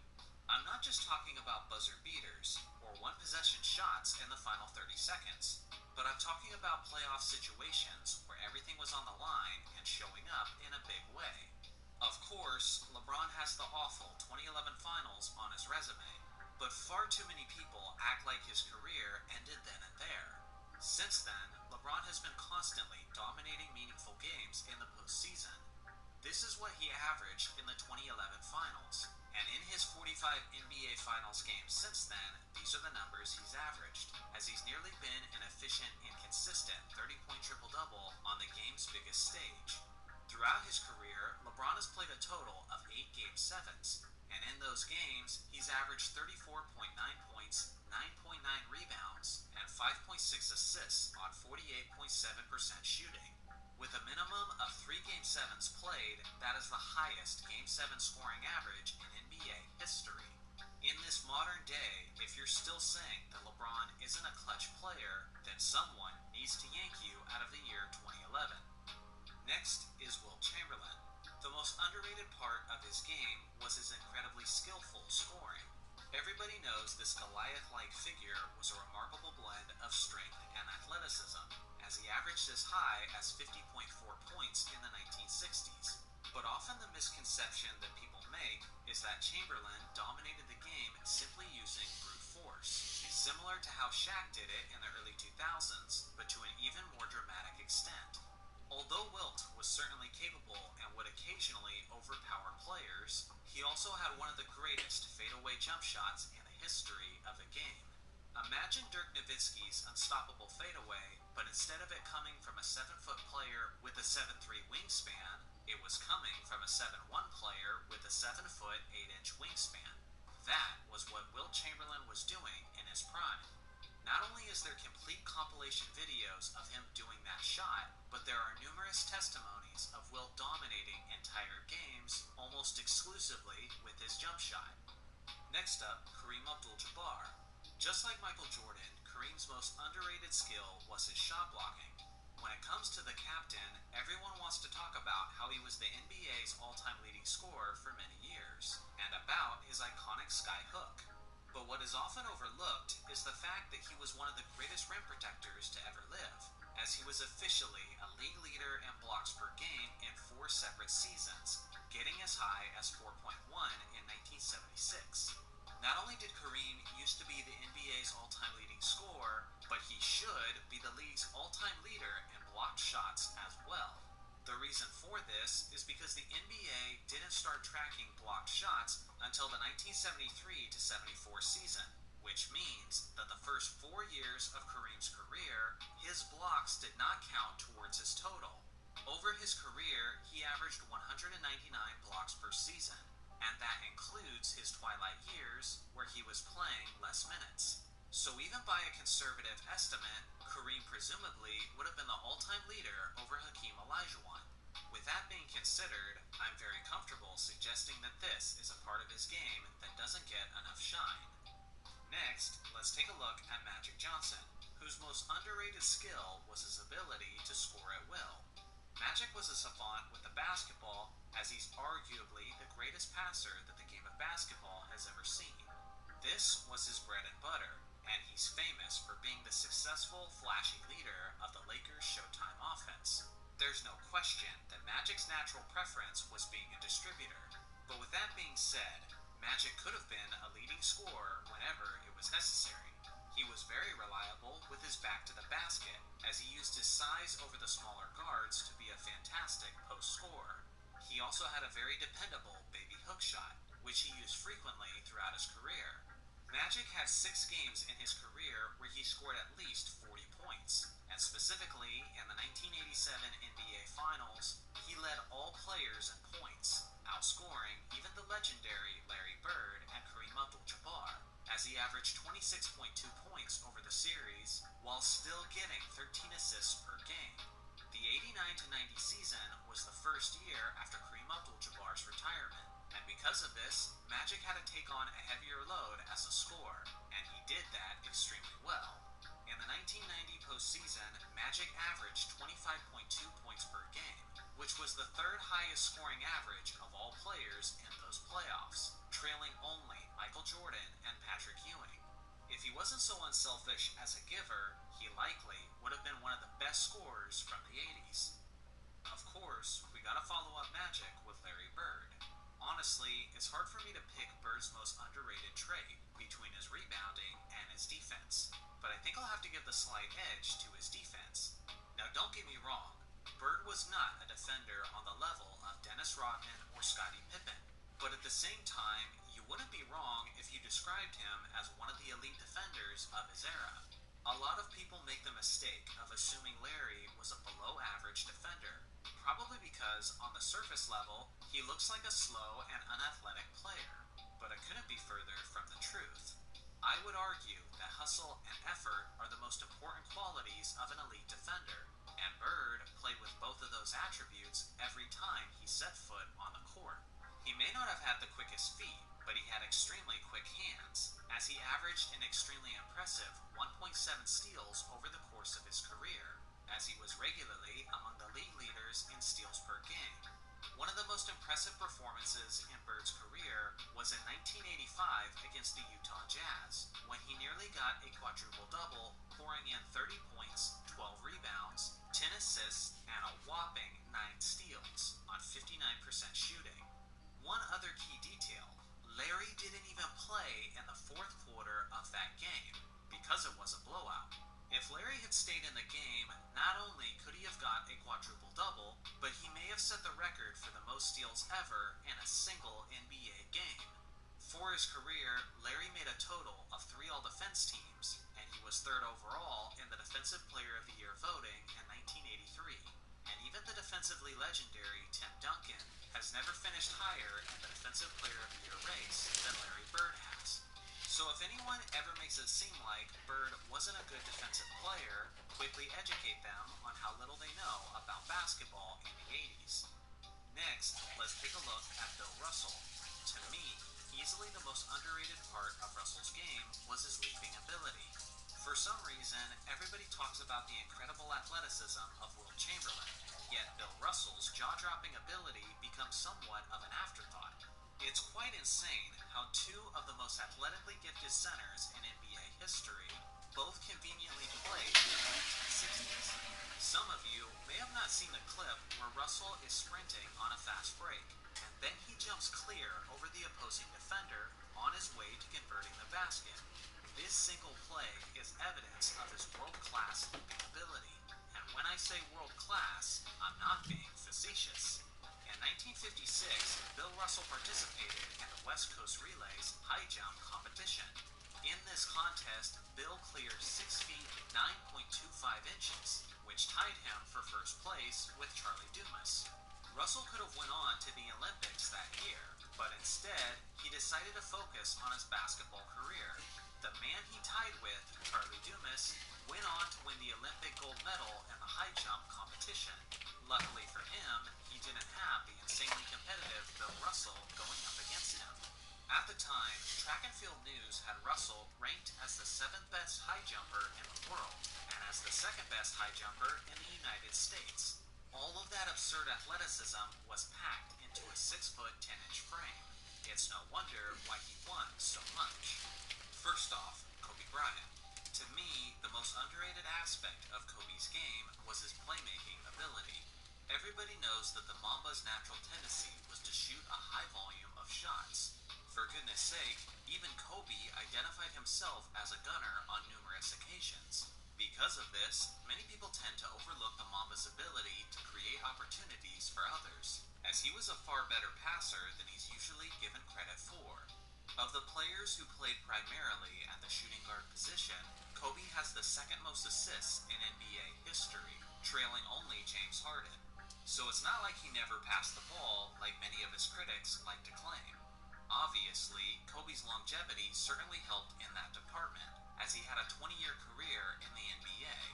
On several rare instances in Kobe's career, he displayed what he was capable of when he focused primarily on getting his teammates involved. In the early months of the Lakers' 2012 to 2013 season, the Lakers were struggling to find their chemistry and win basketball games. As an attempt to shake up the formula, Kobe was moved to the point guard position for a small stretch of games against Utah, Oklahoma City, and New Orleans. In those 3 games, Kobe put up stat lines of 14 points, 14 assists, and 9 rebounds, and then 21 points, 14 assists, and 9 rebounds, and then 14 points, 11 assists, and 8 rebounds. A more selective Kobe shot 59% from the field over that stretch, and the Lakers won all 3 games. In the post-game interview, he was asked how he would do if he always focused his energy on facilitating, and Kobe basically said that he believes he'd be the best point guard in the game. You'd be correct if you said that Kobe loved shooting the ball way more than he liked passing it. But you'd be wrong if you said that Kobe wasn't a great passer in general. Now let's look at Tim Duncan. If you ask me, the most underrated thing about Tim Duncan was his explosiveness, especially early on in his career. Back in the 2000s, there was this common narrative about the San Antonio Spurs, that they were the most boring team in the NBA. Honestly, it kind of makes sense. They were a small market franchise, they had a relatively limited history up to that point, and even their team was wearing extremely muted colors. On top of all of that, their leading superstar was one of the most quiet and stoic personalities in the entire league, and his nickname was the Big Fundamental. Fundamentals are not known for being flashy or highlight-worthy. Instead, they're smooth, methodical, and routine. Nothing about this team screamed box office, and because of this, people have been fooled into thinking that Tim Duncan was not an explosive player in his prime, and that's just simply not the case. Duncan actually had a very quick first step, as he would frequently face up the defender out of the post position, and then beat him to the rim. Sure, he's always been a player who would punish you with his fundamentals, but when he occasionally had to elevate over the top and simply slam on top of you, he could do that too. His speed in general is often slept on, as he was often one of the first players back in transition. Similar to Dirk Nowitzki, this ability declined dramatically as he got older, but don't lose track of the fact that he was one of the more explosive bigs in his prime. Next up is Hakeem Olajuwon. His most underrated ability was certainly his pickpocket skills. When everyone thinks of Hakeem's all-time great defense, they think of his shot blocking. And honestly, there's nothing wrong with that, as he's the NBA's all-time leader in blocked shots. But with that being said, that was only a portion of his amazing defense.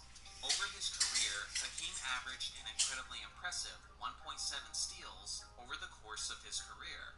That is easily the highest career average by a center in NBA history. For perspective, Hakeem averaged more steals in his career than Kawhi Leonard, Paul George, and Draymond Green. You could seriously eliminate Hakeem's 3 to 4 blocks per game, and he would still be considered as an elite defensive player. In 1989, he averaged a whopping 2.6 steals per game. That is a mind-blowing average for a center. Even the great Gary Payton, the man who was known as the Glove for his tremendously great smothering defense, only got that high once in his 17-year career. In fact, in the last 14 years of NBA history, no player has averaged as many steals as Hakeem did in 1989. The last player to average that many steals was Chris Paul in 2009. The man may be known as the Dream, but in every way imaginable, he was known to be a nightmare on defense. Next on my list is Shaquille O'Neal. For me, the most underappreciated aspect of Shaq's game was his stellar footwork. There was a couple different choices for me to choose from. Shaq's passing ability and vision is something that people rarely talk about, but I gotta give the slight edge to his footwork. A lot of people view Shaq as the big, dominating figure who mindlessly bullied players in the paint. Although Shaq certainly imposed his will on smaller defenders, he didn't do it without his fair share of skill. Referees are on the lookout for traveling violations, but it always felt like they kept an eye on Shaq even more critically. Opposing centers often had few ways to defend the Diesel. He was the most dominant force in modern basketball history thanks